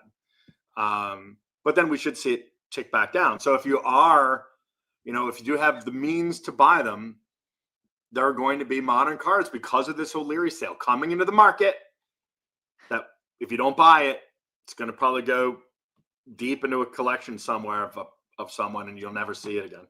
Unless they end up in the Flippers vortex. Right. And then, yeah, sure. And then we're going to see a few more owners. And that does happen more with modern than vintage. I think, yeah, I think absolutely. Flippers are, in their 20s, I think would be where most of them fall as far as age bands go. So I think they're more interested in the modern players, and it's more volatile too. So it's more exciting. There's more adrenaline in that niche there. So in that segment. So, okay, man, listen, thanks for coming on. This has been great. Hour flew by. We got a lot of stuff covered. So thank you. Anything else you want to mention before? No, I thought it was a really good, quick follow is that, Topps is doing unbelievable stores, but the Panini margin is going to hurt some stores. And but Topps is really hoping they'll pick that margin back up for the stores. We hope we see that. And I didn't really fully answer when you said, well, how's this going to affect collectors when they go in? And the way it's going to affect collectors is that there may be initially less high buy. I think that's the only major difference. Sorry, repeat that. Totally different. There should be less real high-end established brands because Topps has to build those out. So I think that might be the only real difference that we'll see in the short term. But I could be wrong. They might have 11 high-end brands ready to go. And I don't know. But when people have asked me, what's the difference going to be? We may not see $3,000, $4,000, $5,000 boxes, as many different kinds, and that may not be a bad thing. Yeah. So. All right, man. Thanks for joining. It's good to have you. We'll chat soon, and we'll get you back in here. Football in March, because that'll be the next one. All right. Well, we'll book you back in for March on this and see how it's gone. Well, yeah, we'll look back on what happened October 23rd and the next few months after that with Panini Unlicensed and Topps Licensed Basketball. That'll be fun. Yeah. We'll plan to get you back in March. Thanks, man. Thanks so much for having me, Jeremy. You bet. You're the best, man. All right. Take it easy. Take care, pal. Take Bye. care. All right, everybody. Well, that was fun. Lots of great stuff out of Adam Martin from Dave and Adam's Card World. That is Adam from Dave and Adam's. We are now going to bring on the closer, none other than Mr. Chris. Oh, did you get to go, buddy? How are you? Doing well. How are you? Doing well as well. Doing well. Did you catch most of that discussion? Caught the whole thing. Can I give a shout out to Dave and Adams on a personal level? Absolutely. So I don't know Adam. I don't know Dave. And I have been a customer of theirs over the years buying product. And but I actually have to give a hat tip to a particular service that they provide, which is surfacing and brokering extremely rare cards. And about 5 years ago, a little bit more, they surfaced 2 of Michael Jordan's earliest one-of-ones, and they made a post about it, a blog post about it. And I didn't see it at the time, but our friend Frankie alerted me to it a few weeks ago. I sent that poster on social media, and I contacted somebody at Dave and Adams, and I said, "Do you know where these cards are?" And nobody said that they did, that the cards had been sold and they had moved on. But lo and behold, one of those 2 cards, after I had done some inquiring, showed up for sale on the Fanatics Collect fixed price marketplace, and I snagged it. So Nice. shout out to Dave and Adams for surfacing and brokering and bringing cards like that to the market, because I think in no small part due to their efforts, ultimately in the grand scheme, that played a role in me being able to secure it. Yeah, good. That's nice to hear. So you listened to that. What, a lot of that discussion we had was about the changeover coming. It's upon us. Panini has to have everything out of the warehouse by the end of the month, and Topps is going to put out its first product October 23rd. As a basketball fan and collector yourself, are you excited? Are you nervous? Are you concerned? Where are your emotions at? And, even speak for, if you can, how do you feel? How do you think the rest of the basketball community is feeling right now? Our friend Joe Poirot is always thinking about this. He'll ask me about this, to want to strike up a conversation about this like once a month or something. So I know that people are really thinking about this a lot more than I am. I want to pick up like one of the final threads that he mentioned, which was that it might be a while before Fanatics and Topps are able to build out high-end brands. I am so fascinated to see how this is going to play out in real time, because there's a chicken and an egg problem, but there is this interaction between the secondary market and the cost of the box and the packs and the spots and the breaks and the cases and everything. And I'm really curious to see if Topps and Fanatics and participants in the market, if they're going to all align and sort of immediately replace National Treasures and Flawless and Immaculate with some of these patch autograph brands that are going to be coming from Topps and Fanatics. It's going to be such an interesting experiment in economics and in community and in this particular niche. Will collectors just say, all right, this is replacing National Treasures, we're going to spend 50 grand on the RPA of the top guy as soon as it comes out, and breakers and the content creators, they're going to play a big role in hyping that stuff up. So we'll see if through a license transfer, if super high-end brands can essentially be manufactured out of thin air.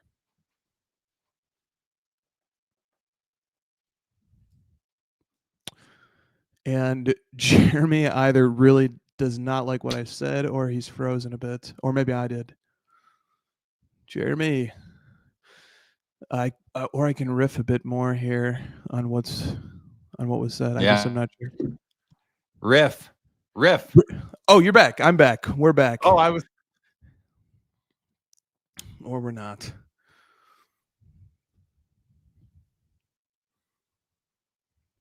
I could hear.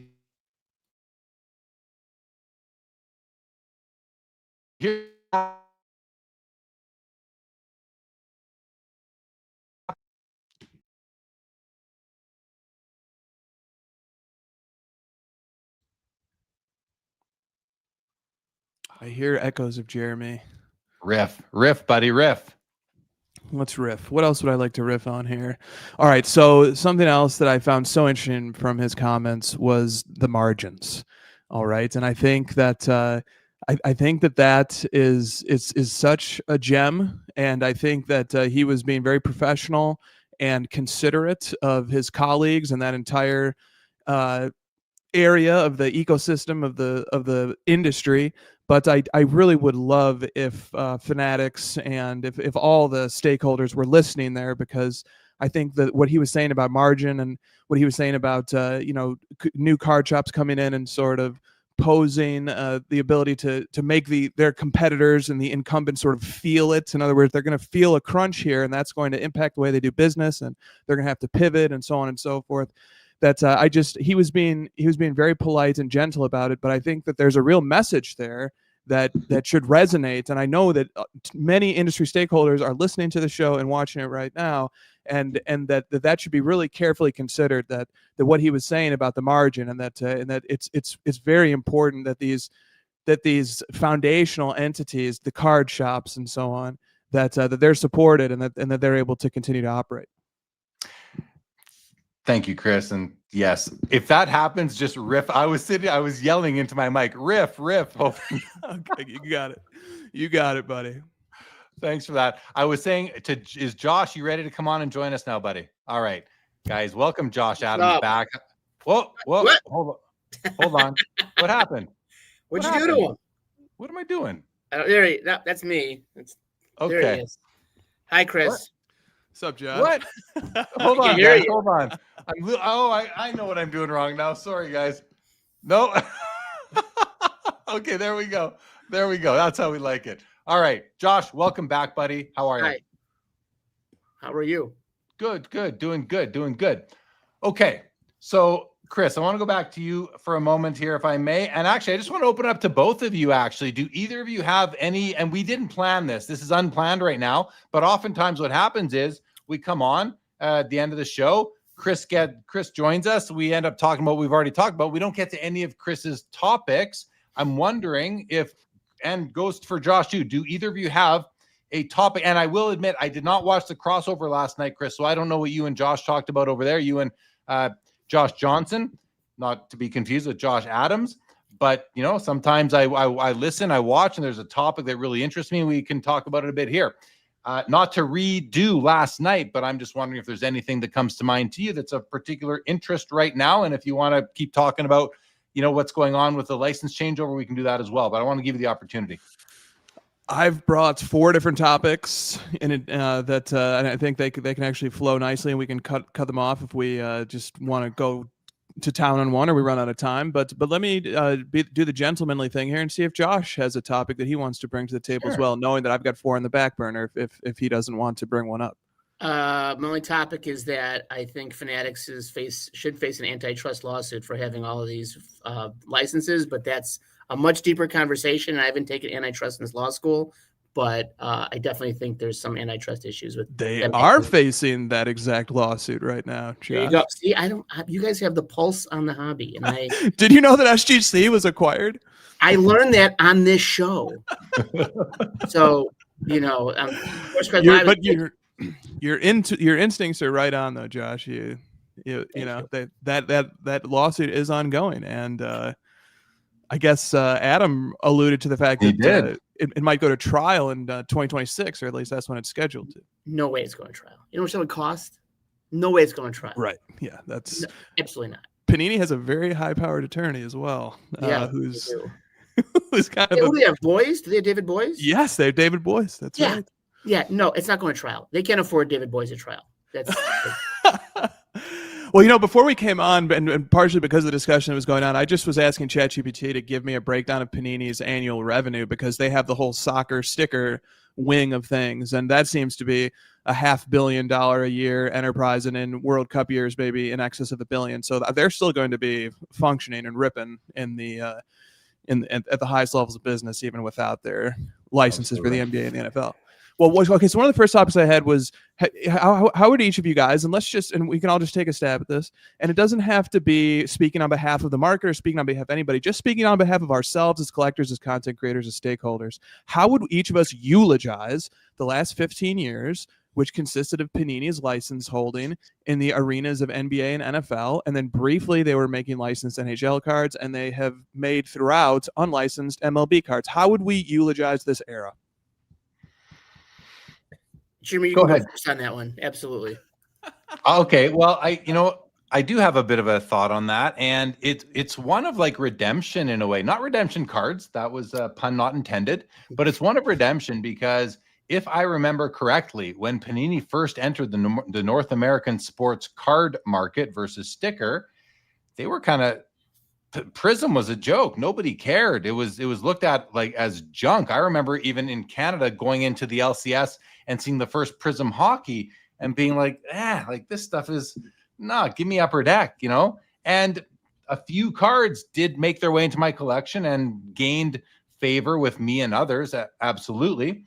But why I mean this story of redemption is because they seem to have started out maybe without favor from the hobby completely, and look what they ended up doing. They took it, they owned it, made some great products. And now look, I don't like a lot of what they make, but the industry does, the hobby does. At least they've been buying it up, so they really revolutionized. Maybe the eulogy needs a bolded or an underlying sentence that basically highlights the case hit. Like they might have been the ones that made the case hit such a thing, now they're not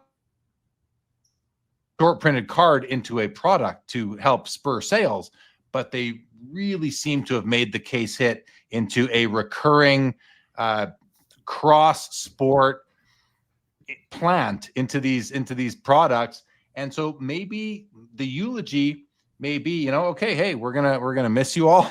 You'll be missed by some. You did some good things, but maybe the biggest thing that you'll be remembered for, outside of those key cards, the NTRPA, the Prism Golds, the Kaboom Greens and Golds, et cetera, might just be the fact that the case hit really matured and evolved under their oversight. So that's what comes to mind for me, Chris. I don't know, Josh, you have anything to add? Or so I never really bought a lot of modern Panini boxes. I don't think I've ever bought a Panini item. I was more of an Upper Deck Topps guy up and through until they lost the license. But so I don't really have much to like frame of reference for Panini, but I guess you have a good point about, case hits and all that is like kind of what they're known for. And that's, as we've seen the past few years, just gone nuclear in terms of the hobby. And, the downtown kabooms are just the hottest thing now. And, that's probably because of Panini. I'm sorry, there's now a downtown kaboom? Or a poop or a kaboom. I don't know what they're called. Downtowns and kaboom. I'm just is it because they could take a kaboom and give it a downtown kind of flair to it. So, but I think you mean the downtowns, the kabooms, the color blasts. I mean, these are really the hallmark of the era, and the gold, the golds, not just the Prism Golds, but the select golds and all the golds. And then Chris, and I don't know, there's so many 101 blacks that come out. I think you got Nebulas and Star Factors, and this, I made that one up. The Prism Black 101s, the autograph versions, so there's that as well. There's also they maybe solidified gold as being out of 10. I think that's a Panini thing. And then blacks being the 101s for non-mem card type of thing. So what about you, Chris? I think you guys nailed it. I think I'm a little too close to it. So you guys were able to give a 30,000 foot view really well. I think the gold out of 10 is certainly going to be one of their primary contributions. And they took the baton of the Shield Logo Man autograph 101 and really made that a real centerpiece of offerings. They institutionalized the high end in a way that we had never seen before. And the case hit observation is just spot on, man. The gold out of 10, the case hits, the introduction of the black as the sleek, most coveted 101. Lots of contributions there, and lots of really talented people left a fingerprint or two on the Panini brand, even including our dear friend Carvin, who made several contributions to their product offerings early on, including I believe he was the architect or one of the main contributors to Immaculate Collection, as sort of he's told the story on Sports Cards Live a couple times in the past that and not to steal his thunder, he's not with us, but he said it before, but the Immaculate Collection, that name came from one of Madonna's albums. Like that's where he got it from. So yeah, kind of neat. You know what was nice about Panini too was it was just such a clean break, something completely new across the board from the previous IPs of at least in the domain of basketball. You know, like there was no PMGs in the Panini era. There were no credentials. There were no star rubies. The whole insert approach of the previous eras. There were no Topps Chrome superfractors, no Bowman superfractors. It was something new. They had to just like what Topps is going to have to do to some extent. Panini really had to build from the ground up too. Now they did go out and acquire brands that they ended up integrating to some extent. Like when they took some of the Donruss playoff brands, I think they acquired the whole company, and so they ended up grabbing Donruss and Contenders, and they ended up grabbing Hoops, and so they did continue certain lineages, Optic. but Optic. Optic Is as a that- spinoff. That's their unique contribution. Oh, it is as, okay. as a spinoff of Donruss, but the core elements of what they built. So National Treasures actually predates them, but Flawless, Immaculate, Prism, Select predates too. But they did a nice job sort of picking up these brands and but also building and innovating them. And now we're gonna be able to measure what they did against. Now Topps is about to try and do the same thing. And Topps has a lot of talented people. A lot of the very talented, most creative people in our industry have had a hand. And a lot of them kind of got their start during Beckett in the 90s, and then they went over these various brands. And then a lot of them had stops at Panini, and now a lot of them are over there at Topps. So I do think we're in good hands, and it's going to be amazing, man. It's going to be a sprint, a nonstop sprint for them to take over this license here in about 10 days. I think they do have an advantage compared to what Panini had to do when they came in kind of fresh without a lot of without legacy brands, except the ones that they acquired. Topps has brands that are and not only do they have brands that they've been making in baseball for the past 15 years, they've got brands that they made in basketball that people I think are going to be very excited to see come back in basketball. So they have a head start, really. Like, this should be pretty easy. As long as they can, Adam made a good point. They're going to have they're going to have their hands full. They have a lot of a lot of licenses now to service. And the biggest ones, the three biggest licenses that are out there, they're not named Pokemon, I suppose, between NBA, NFL, and MLB. So we'll see how that goes. But that was a fun sort of topic there, Chris. How would you eulogize it? And it'll be really fun to look back, 6 months and a year after the changeover actually happens to see how did these companies adapt, how did Topps do with taking over, and what does Panini do to try and salvage as much profit as they can so they can have, maybe salvage some. I don't know if they're going to have year-over-year growth again, but maybe they at least won't see a reduction as severe as it could otherwise be. So time will tell.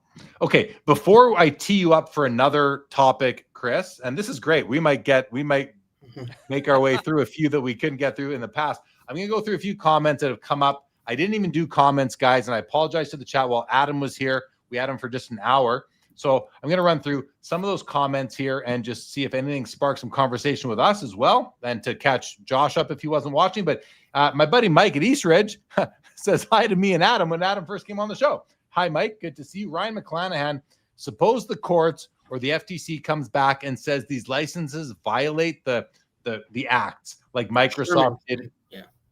Did in 01. Like, all of a sudden, everything we just talked about tonight is maybe a moot point, and Fanatics is handcuffed. Like, that might happen.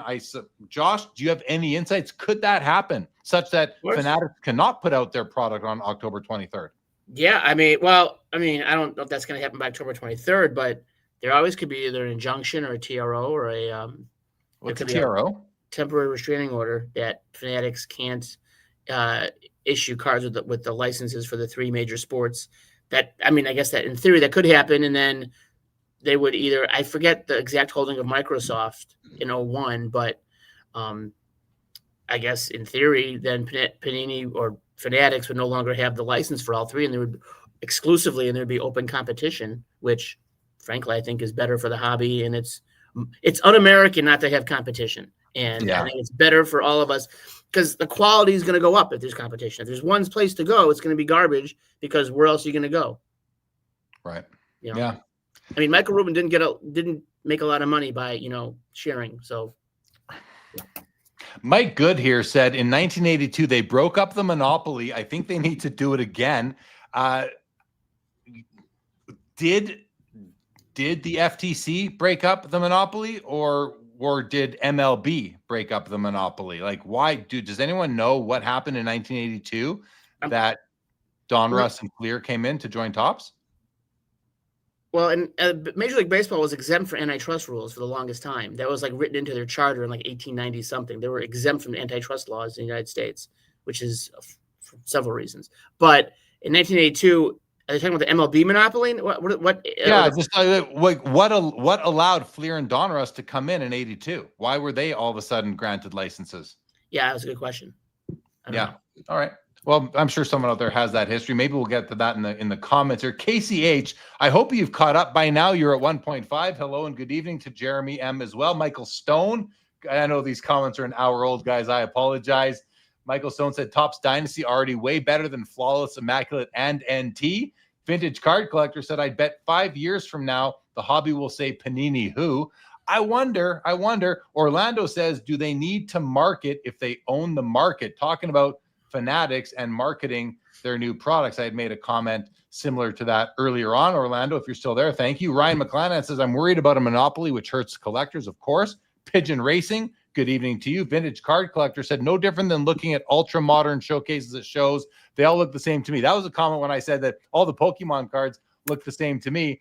I'll tell you what, Vintage, when I'm looking at a showcase filled with modern baseball, it all looks the same to me, because there's the designs, and this is maybe a bit of a knock at not Fanatics, but at their subsidiary Topps, where I'm talking about the non-autoed, non-patch cards. I see differences in that kind of stuff, but when it comes to the simple paper cards, let's call them, or the 20 to 35 point cards, that all looks very similar to me as well. Bob Boozle says, I need to embrace the Pokemon. Join us, he said. I think you're trying to lure me, son. I think you're trying to catfish me there, Bob Boozle. I don't think you're there. So thanks anyway, buddy. Timepiece Esquire. No, I have not found any bargains due to the tariff situation between the U.S. and Canada. Also, yes, I would love to get down to the Burbank, the new Burbank store. I apologize that I haven't been there yet. One of these months. Card Fuchsia says billionaires and their cards are not part of the hobby. I would just say, I'd add a caveat to that, Card Fuchsia. And I would say, guys, like, I don't know if Nat Turner's a billionaire or not. I think, anyway, whatever. If he is, I think he is a part of the hobby. Never mind his ownership or interest in collectors. I think he is a collector.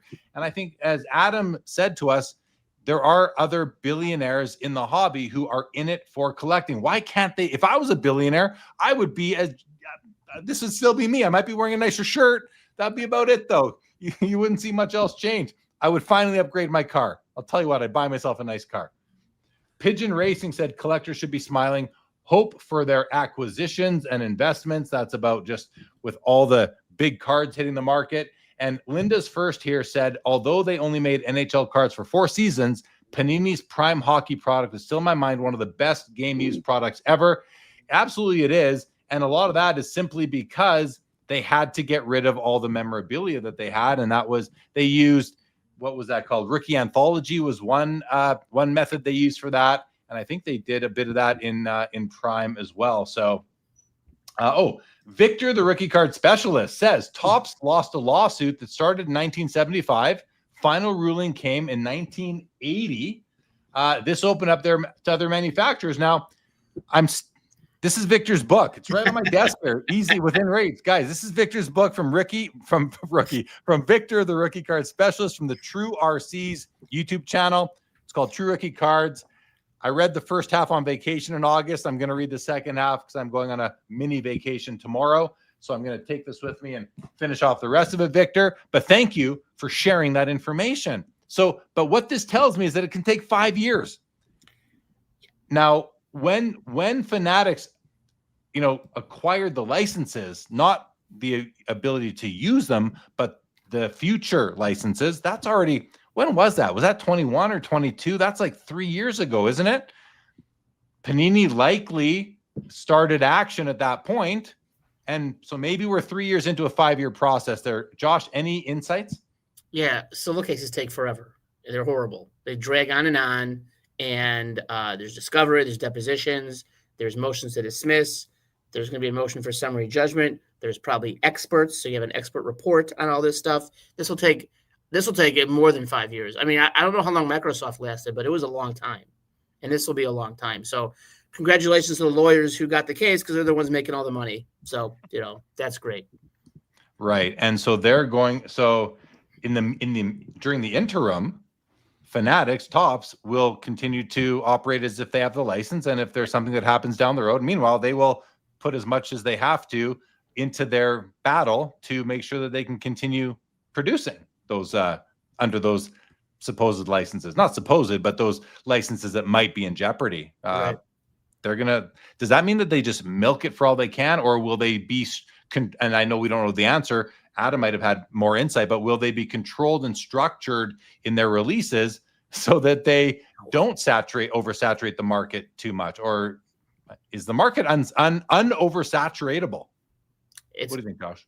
Yeah, I mean, they have a duty to their shareholders to make as much money as they can, and you make money by selling stuff. So they're going to, as long as they can keep the printers running, they're going to make stuff. Yeah. Chris, any thoughts? Well, I just know that Fanatics is very vigorously defending their position and their ability to take over these licenses, and that I think they have pointed out publicly and surely within the legal setting that Panini had a monopoly on the NBA and the NFL license for about 15 years itself. But here's the thing, though. All right, we are in a good place that these massive companies are willing to make massive outlays to defend their ability for the leagues to freely associate and decide if they want to grant a monopoly license or not. I shudder to think of what might happen if, as sort of Adam alluded to in your discussion, what if there is an economic downturn? What if the hobby has a slump? And what if Fanatics says, you know what, maybe we want to lose this lawsuit. Maybe we want an escape hatch. Maybe this lawsuit can actually let us out of these 20-year agreements that we signed with these leagues and these players' unions. And that would be a whole different ballgame than that we would be entering into. So if I can, Adam kept saying he's bringing the glass half empty approach. If I can have the glass half full approach, it's good that there are people who are having big blowout legal fights over wanting these licenses, because maybe one day nobody will want those licenses. Interesting. Okay, thanks, Chris. Back to a couple comments. Bob Boozle says, Panini blessed many people with patience as they waited years for redemptions. Yeah, that's something that we'll see how redemptions end up working out. Midlife Sports Cards has joined us. Greg Miller, everybody. Welcome to the show, Greg. And Dan's Vintage. Hey, it's okay to be late. We're just glad to see you, Dan. Welcome. He goes on to say that I like the Philly show. Good friend day. That's good to hear. You saw a bunch of buddies there. Warms my heart. Glad to hear it. Casey, so you caught up, but your bedtime approaching. Thanks for being here. Hoops Hobby Hangout says, I think I read this comment a few minutes ago, and I really agree with this comment. He says, I think for me, especially the first part, Panini, in a nutshell, is gems buried in lots and lots of sand. They particularly made great memorabilia cards, game dated, finals, worn, lots of legends who had very little game used cards prior. That's exactly how I feel, especially the first part. I'll just put it back up. Some gems buried in lots and lots of sand. And I think I agree with that at the macro Panini level and also on the micro level. When you look at a brand that comes out, look at Upper Decks, the Cup 0506, the first year it came out. That was a very coordinated brand. It had several insert sets within it, the honorable numbers, the limited logos, the signature patches, emblems of endorsements, etc., foundations, all these things. They all had a similar look. They all look good. Every card looked good in that product. And that's the case for many products. Now, when I think about the first time Panini put out National Treasures Hockey, I just can't say the same thing. And I don't know if Carvin was a part of that. If you were, I'm sorry, my friend. I wasn't a big fan of everything in there, but that's okay. We all have our taste. In any event, there were some gems within that one product, in my personal opinion. Cards, especially the acetate finish cards, which we saw for the RPAs, the numbers patches, which I'm still collecting to this day. Just shared a bunch of them. The numbers, the jersey numbered copies I had in my collection. I just shared on Instagram this week.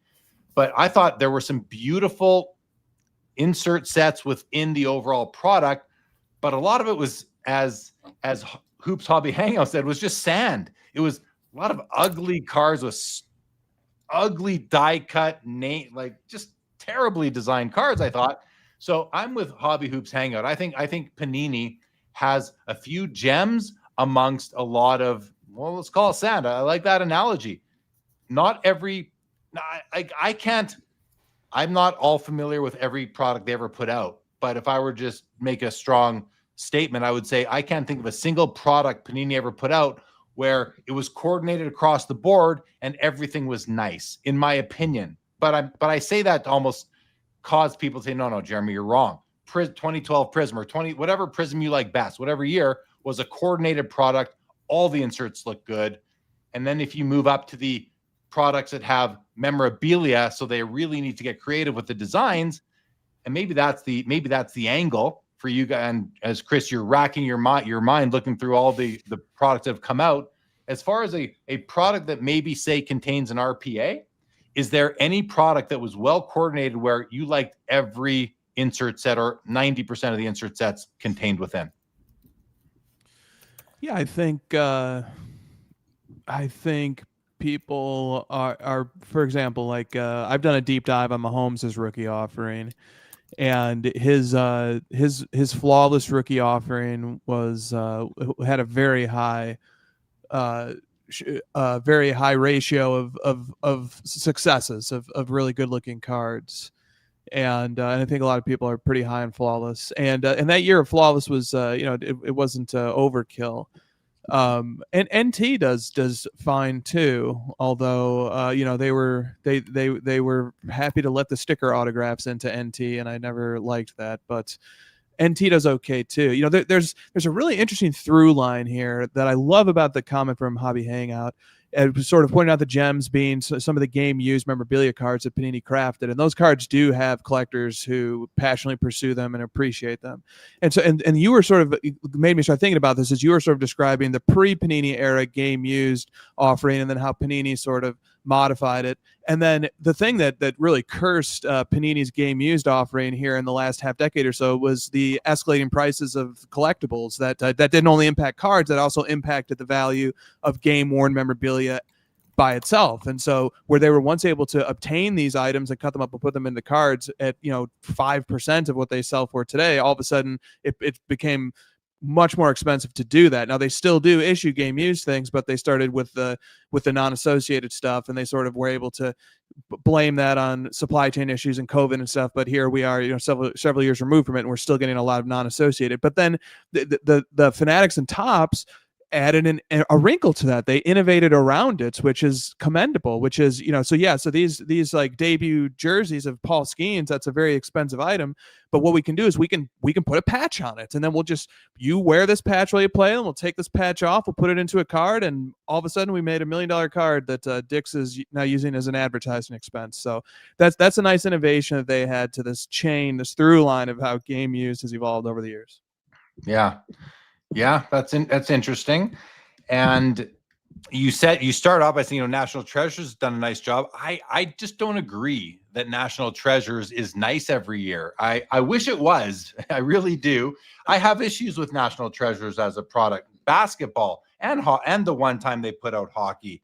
There were some nice cards, but a lot of cards that just didn't do it for. And this is all personal. This is subjective. These are just my personal opinions. You mentioned the stickers. And Hoops Hobby Hangout says NT stickers suck, but the foil usage is beautiful. That's a glass half full kind of approach, right? Yeah, the stickers suck, but I can live with them because the foil usage is beautiful. That's great. My issues are the stickers are an issue for me. It's just personally, I have a no sticker policy, but I'm talking about just design overall. I just don't love the looks. That is as simple as that.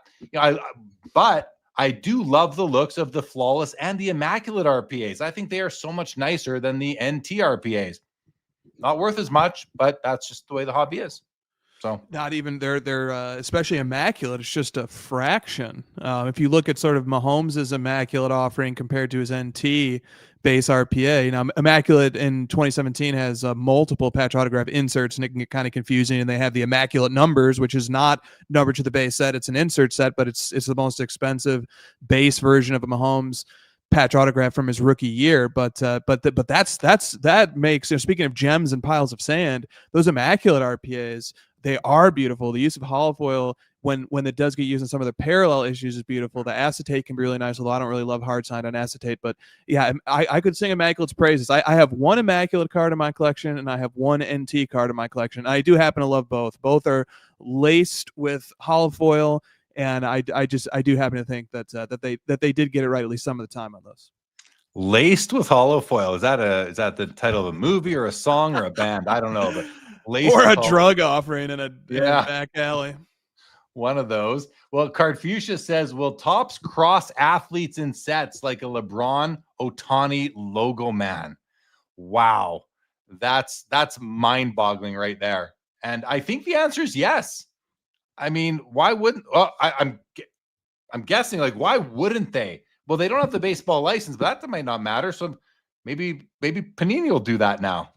If we're speculating here, let me put what I think is the biggest question that we can speculate on the table.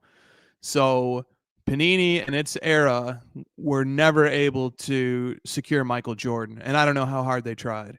Are Topps and Fanatics going to be able, whether through a partnership with Upper Deck or through a different arrangement, are they going to be able to secure the ability to make NBA licensed Michael Jordan cards?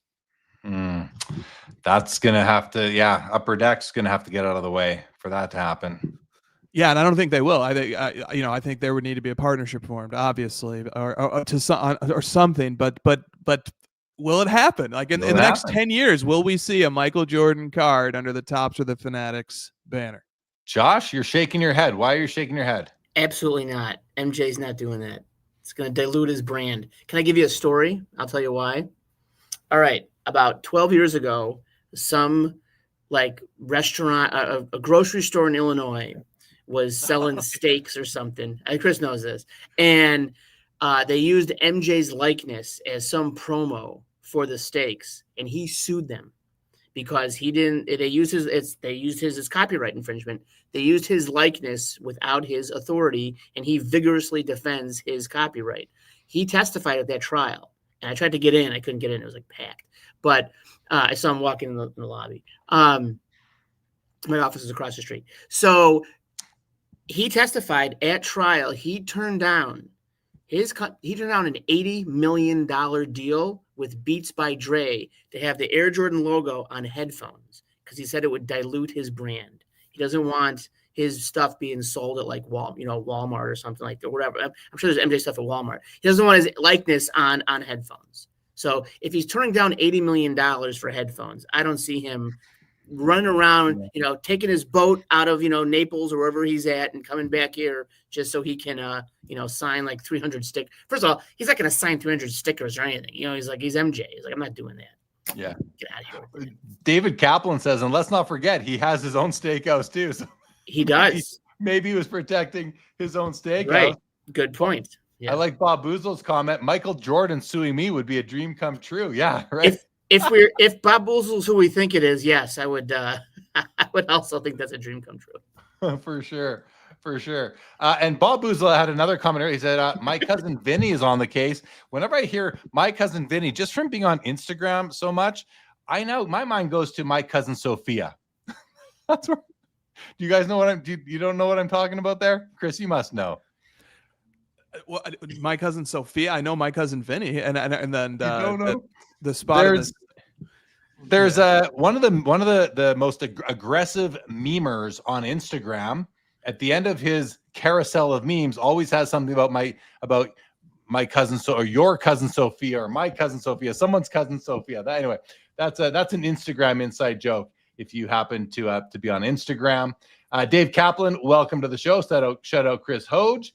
Snips1 says, we all deserve a check for psychological damages from all this business going on here. Bob Boozle asks, has anyone ever loved Contenders as a brand? And I'll tell you, I love some cards out of Contenders, but not all of them. That's one of these, gems in the sandbox kind of product for me.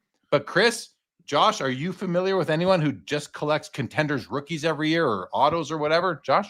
I like late 90s Contenders, but that's not what you mean. Like late 90s Contenders has some really cool stuff. I'm not familiar with like 2001 and up Contenders. Well, I shouldn't say no to that. I mean, the earliest Contenders I'm aware of is the Tom Brady year, 2000 Contenders football. Were there Contenders brands before that year? Yeah, 98, 97. They have 98's got this like gold. I forget what it's called, but it's in the shape of a football, and it's numbered to the player's stat for that year. Is it its own product? Yeah. So Barry Sanders like numbered to 32 because he had 32 touchdowns or something like that. But it's Isaac Bruce has one, Randy Moss is in there, Peyton Manning's in there. They have these little helmets. They're like the Leatherman helmets. The gold ones are die cut, I think numbered to 25. But yeah, they had some really cool stuff in the late 90s play at Contenders. Oh, okay. Good to know. Zach Swisher, when we talked about, has Panini ever put out a product that was solid top to bottom? He's calling out 1-and-1 basketball. He says every year. That's nice to hear. Cardfucius calls out Spectra and Revolution. Bob Boozle says this comment is not associated with any topic. Thank you. That's comment of the night right there, to be honest. The Barnett collection, not an expert, but NT, Flawless, and Immaculate all look kind of the same to me. And I could see that if you're not really immersed in it, and I don't get NT confused. I sometimes get Flawless and Immaculate a little bit confused. I know Flawless has the gems in it, not to be confused with the gems in the sandbox, the actual manufactured gems, but Immaculate, sometimes I have to really think, what does that look like again? And that's not a good sign, when you, especially someone who sees as many cards as I do, and you're like, wait, what does that look like again? So, but Ben Burrow says, I think Noir stacks up well with any design from any sport or manufacturer. And I think you're probably right, but I do think it's sort of a niche offering because of that black background, the gold autos. If you like it, I think you'll love it. And if you don't like it, you're just kind of indifferent to it, is kind of how I see a product like Noir. Does that make sense to you, Chris, when it comes to Noir? Yeah, it does. And they have some cards that are metallic, and like the frame cards, and but their cards are very elegant. I love when they use the painter's ink. I'm most familiar with Noir from Jokic's rookie offering. He has some really beautifully Noir cards, but they are made from an unusual material and have an unusual texture. They're definitely beautiful cards. And on the Contenders point, I don't own any Noir cards. I have owned a few. I owned a few of Luka's Shadow Signatures from his rookie year. I always thought that was a very beautiful card. But and Kobe has the Spotlight Signatures, which is a very well-known card. Also, that's a Noir card. But on the Contenders, I do have 3 Contenders cards in my collection and they're all from the Panini era. Contenders has, especially the Cracked Ice Parallel, is a big favorite in football. And Contenders is one of the very few products that has a through line, mostly uninterrupted, running from the late 90s up all the way up until today. Yeah, that's always good to hear. Well, Michael Stone says currently Contenders is one of the only products that has mostly on-card autos for NBA and NFL. So that's a important aspect of it for sure, as far as I go. Barnett Collection says 90s Contenders was amazing. Josh nods aggressively. Absolutely. Hoops Hobby, I do know a basketball collector that builds the rookie ticket auto set every year. It's cool. Yeah, and Rock Lake Tech says 99 Contenders was on fire. Yeah. It was heat. It was hot. Good stuff. Good stuff there. Okay. And Hobby Hoops Chronicles is great. Fun Rip. Agree. Yeah. And then Chronicles, and what's the other? Oh, it is Chronicles. That's the one with the what's it called? The very textured surfaces, canvas-like surfaces, and on-card autos, right? That's no, you're thinking of Court Kings. No, I was thinking of Chronicles with the frames around the cards.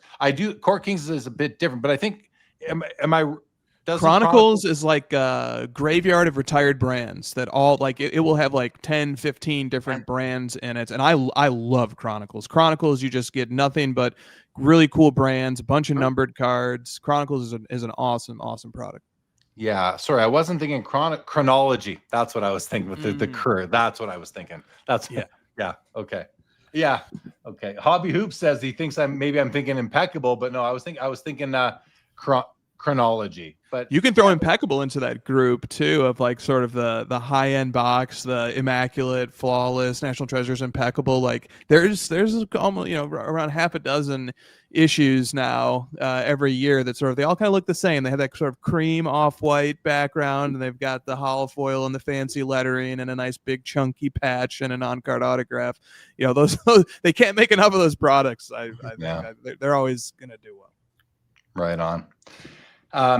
Yeah, and thank you to Linda's first. Says Chronicles was like rookie anthology. That's language I understand. So appreciate that. Bob Boozle says, y'all know your cards. I just collect Pokemon and V-Friends, so it's not fair. So it's opposite day in the Bob Boozle household today, I guess.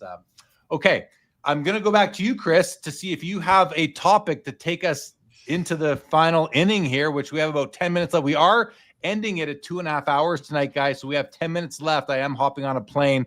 Literally in 10 hours, my plane takes off.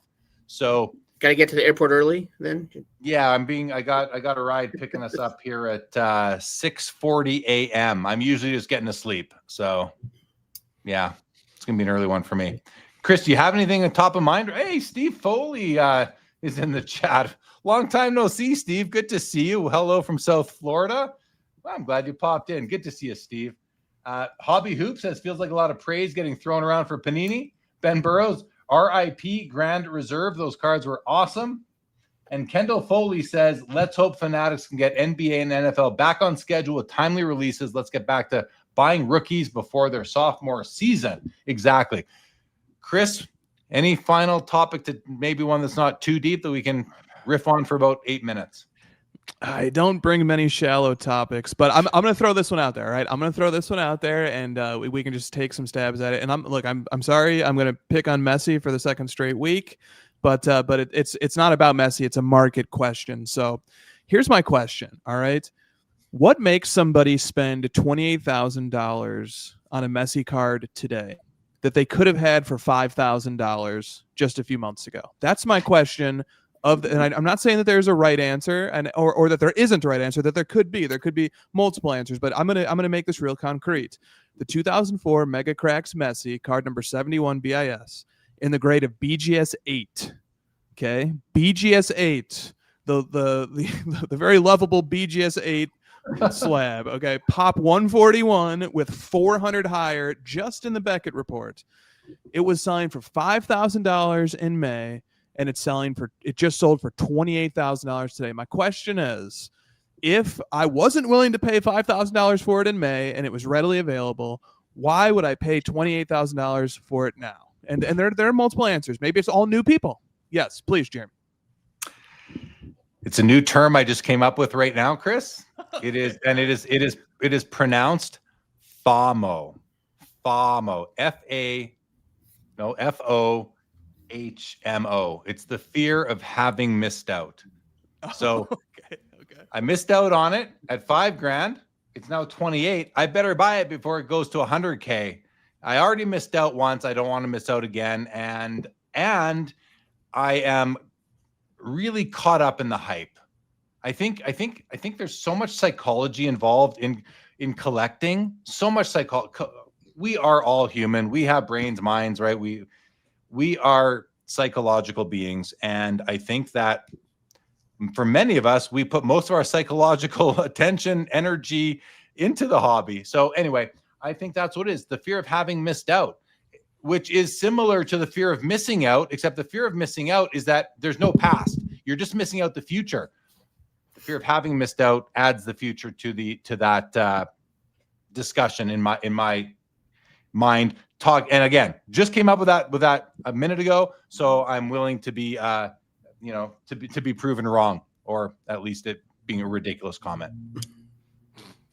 Do you have a response to that, Chris? I just jotted down on my pad FOMO, and I'm processing here. Josh, what do you say, man? Two answers. First, we assume that the person who bought it knew that card A existed 3 months ago.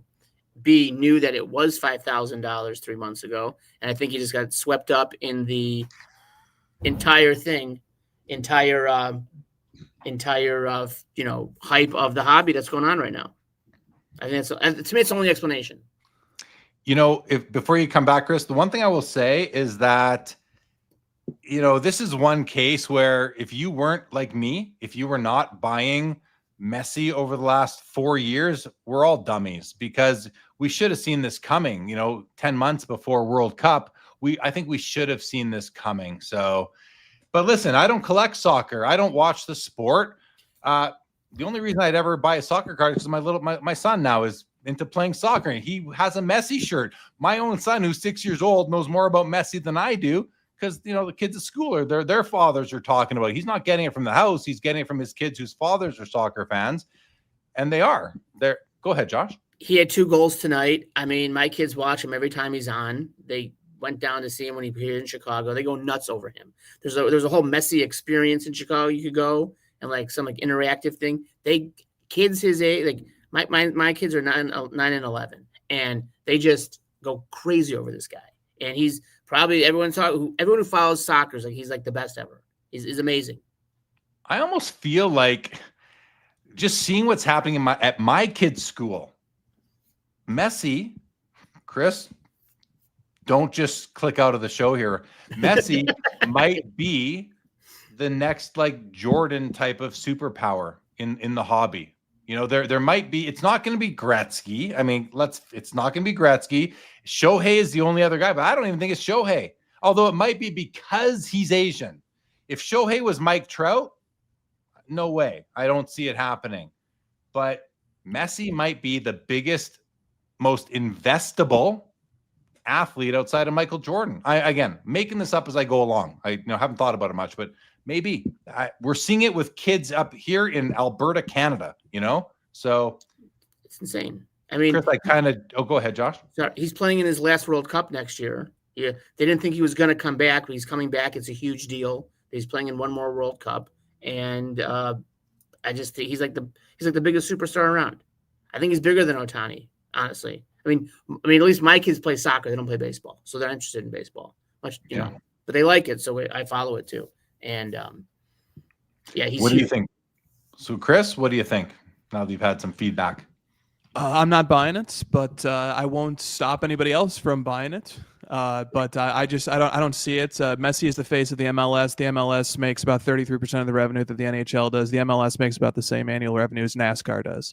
So if he was this force multiplier that he's alleged to be, why is that league so tiny? But that's fine. I'm just going to go ahead. Yep. I mean, it is tiny. I will say, though, when they signed him, tickets in every other city, they sold out every game he was coming to for that city. It's like Chicago, the only sellout was when Miami came. In Columbus, Ohio, the only sellout was when he came. So it sounds a bit like a Caitlin Clark scenario. It sounds absolutely. Yes. Yeah. And so what happens when Caitlin Clark goes away? Yeah, people are going to stop watching soccer. But Michael Jordan stopped playing basketball. They still collect him. Messi, I think they'll still collect him after he stops playing. Yeah, well, Michael Jordan had a LeBron James to take the baton, and a Kobe Bryant, and then a Shaquille O'Neal, and then a Stephen Curry, and then on and on and on. Yeah, and soccer just doesn't seem to ever gain a foothold in the Americas. But go on, Jeremy.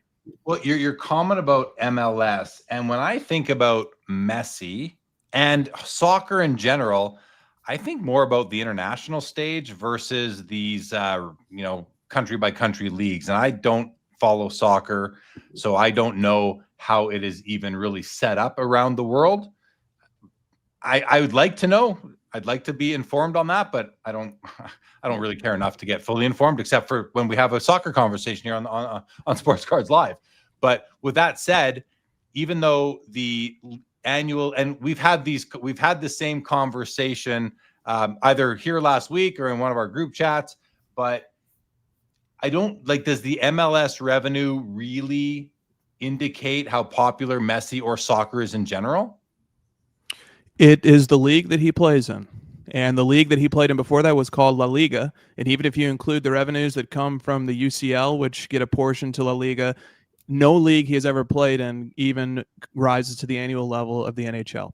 Now, the rebuttal to that is, but soccer as a whole, Soccer is a global phenomenon, and revenue might not be the right proxy for collectability in the hobby, and it might not be the right proxy for the popularity of Messi as a phenomenon, which is true. These are all true points.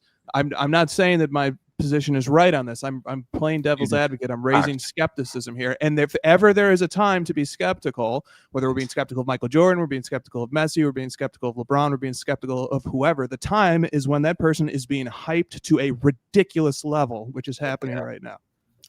Yeah. And so just to continue on that discussion, because, again, back to the league thing, and I agree with everything you said and respect the debate. When Jordan went and played minor league baseball, what impact did he, and I don't know or remember, but what impact did he have on that league? Go ahead. There's an ESPN 30 for 30 on this called Jordan Rides the Bus, and everyone should watch it. It's amazing. It was a media like circus everywhere he went. He bought a bus for the team. They were all everywhere they went. Every place sold out for double A baseball for the Birmingham Barons. Everywhere they went sold out. He had like a throng of reporters and cameramen following him to every single game. It was insane. It's a great documentary though. So, yeah, I'd love to watch that, and I will. Okay, guys, we're gonna start to wrap this one. Chris, great topic, man. That was fun. I mean, I didn't want to dump this on. It was like 10 minutes, but I know. Well, it's okay. We can come back for more next week. Carvin Chung says it's FOMO is the reason. I coined the new term FOMO. I don't know how you pronounce F. Put an H before the M there. It's still FOMO, maybe there's with an H in there. Card Fuchsia says, in terms of the Messi mega cracks, not even his first card. Bob Boozle says, I better trademark FOMO before Dan claims it. Robert Scott says, hype is the reason for these, buying it for $28K, but not $5K. Len wants to know who here buys MetaZoo. Iowa Dave says, are we sure the people buying at $28K are the same people who passed it up when it was $5K? Right. I mean, no, we can't be sure. And you really have to wonder, is anybody paying $28K who deliberately, I never deliberately didn't buy it, except every time I didn't buy one. But so, I mean, it's hard to say that you were I wasn't ever interested in buying one for $5. I'm not interested in buying one for $28. Do I have FOMO? Yeah, of course. Who doesn't want to make $23K in 6 months? But I think it's a good question that Dave asked. Like, the people buying it now might not have been in the market back then. I don't know. Yeah, but the purpose of the thought experiment isn't to be 100% precise. It was the same exact pool of buyers who were looking at the same exact cards at the same exact time. There definitely are explanations. It could be a whole new pool of buyers. It could be people who are looking at it and saying, yeah, I didn't want to buy it at $5K, but now it started to run away. I always wanted to add one. It could be $60K next month, so I better buy it now at $28K. So there's lots of explanations. The point of the thought experiment, though, is to say, has something so materially changed that an item that was readily available at $5K just a few months ago is now 6 times that in value? Is that an organic market appreciation, or is there something here that should counsel caution? That's the point of that thought experiment. Yeah. So my response to that, you said, did something happen here? Yeah, something happened. It's called the old pumpy dumpy. That's what's happening. I mean, I say that cautiously because I don't know for certain, but it's sure. What's the saying? If it looks like a duck and it quacks like a duck and it talks, that's what's cool. But with that said, Chris, there are probably still people who didn't buy it at $5 that were considering it that are now buying it at $28. There's probably a few of those. I think there is overlap in the two. Very well could be, and that card might be $100K. That BGS8 might be $100K in a few months. And we'll be having the same conversation again. Yeah.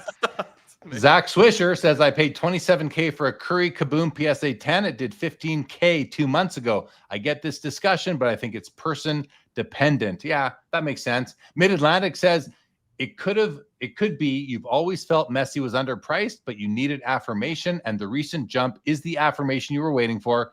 Maybe you think the world is just now catching up. If that's the case, you should have been buying it back when you felt it was underpriced. I mean, not to say Mid-Atlantic's wrong here, but you should have, so maybe you're buying more and you're just dollar cost averaging up in that case. And Iowa Dave says Messi in the MLS is like Pele with the New York Cosmos. The American market finally pays attention and immortalizes the player based on the history from before they entered the MLS. Good comment from Dave right there. So, okay, guys, we are going to wrap this up. So I'm going to start by thanking Joe Poirot for kicking us off, Adam Martin from Dave and Adams for middle relieving, and both Chris and Josh for helping close it out, guys. Thank you so much. Chat kicked it as usual. Thank you, guys. Appreciate you as always. And we'll be back next week. We'll be back next Saturday after I will be driving an hour and a half to a card show in Lethbridge, Alberta. I'll be doing this all on the Saturday before Sports Cards Live. Driving there, doing a show, driving home, and we will be back for that show. I'm already working on the thumbnail because I know the time is of the essence. Any final comments, Chris and Josh? I'll cede the floor, Hoj. Good. Thank you, Hobby Hoops. Appreciate that. Appreciate the safe travels. And Barnett Collection, thanks for being here.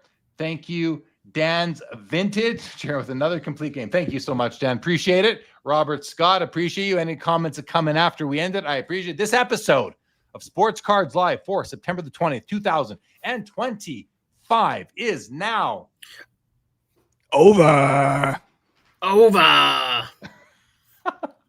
I get a kick out of every time. Thank you, everybody. Have a great rest of the weekend. Thanks for tuning in and being a part of the Sports Cards Live community. Don't forget to like, subscribe, and most of all, keep collecting. More great content to come. Sports Cards is a lifestyle.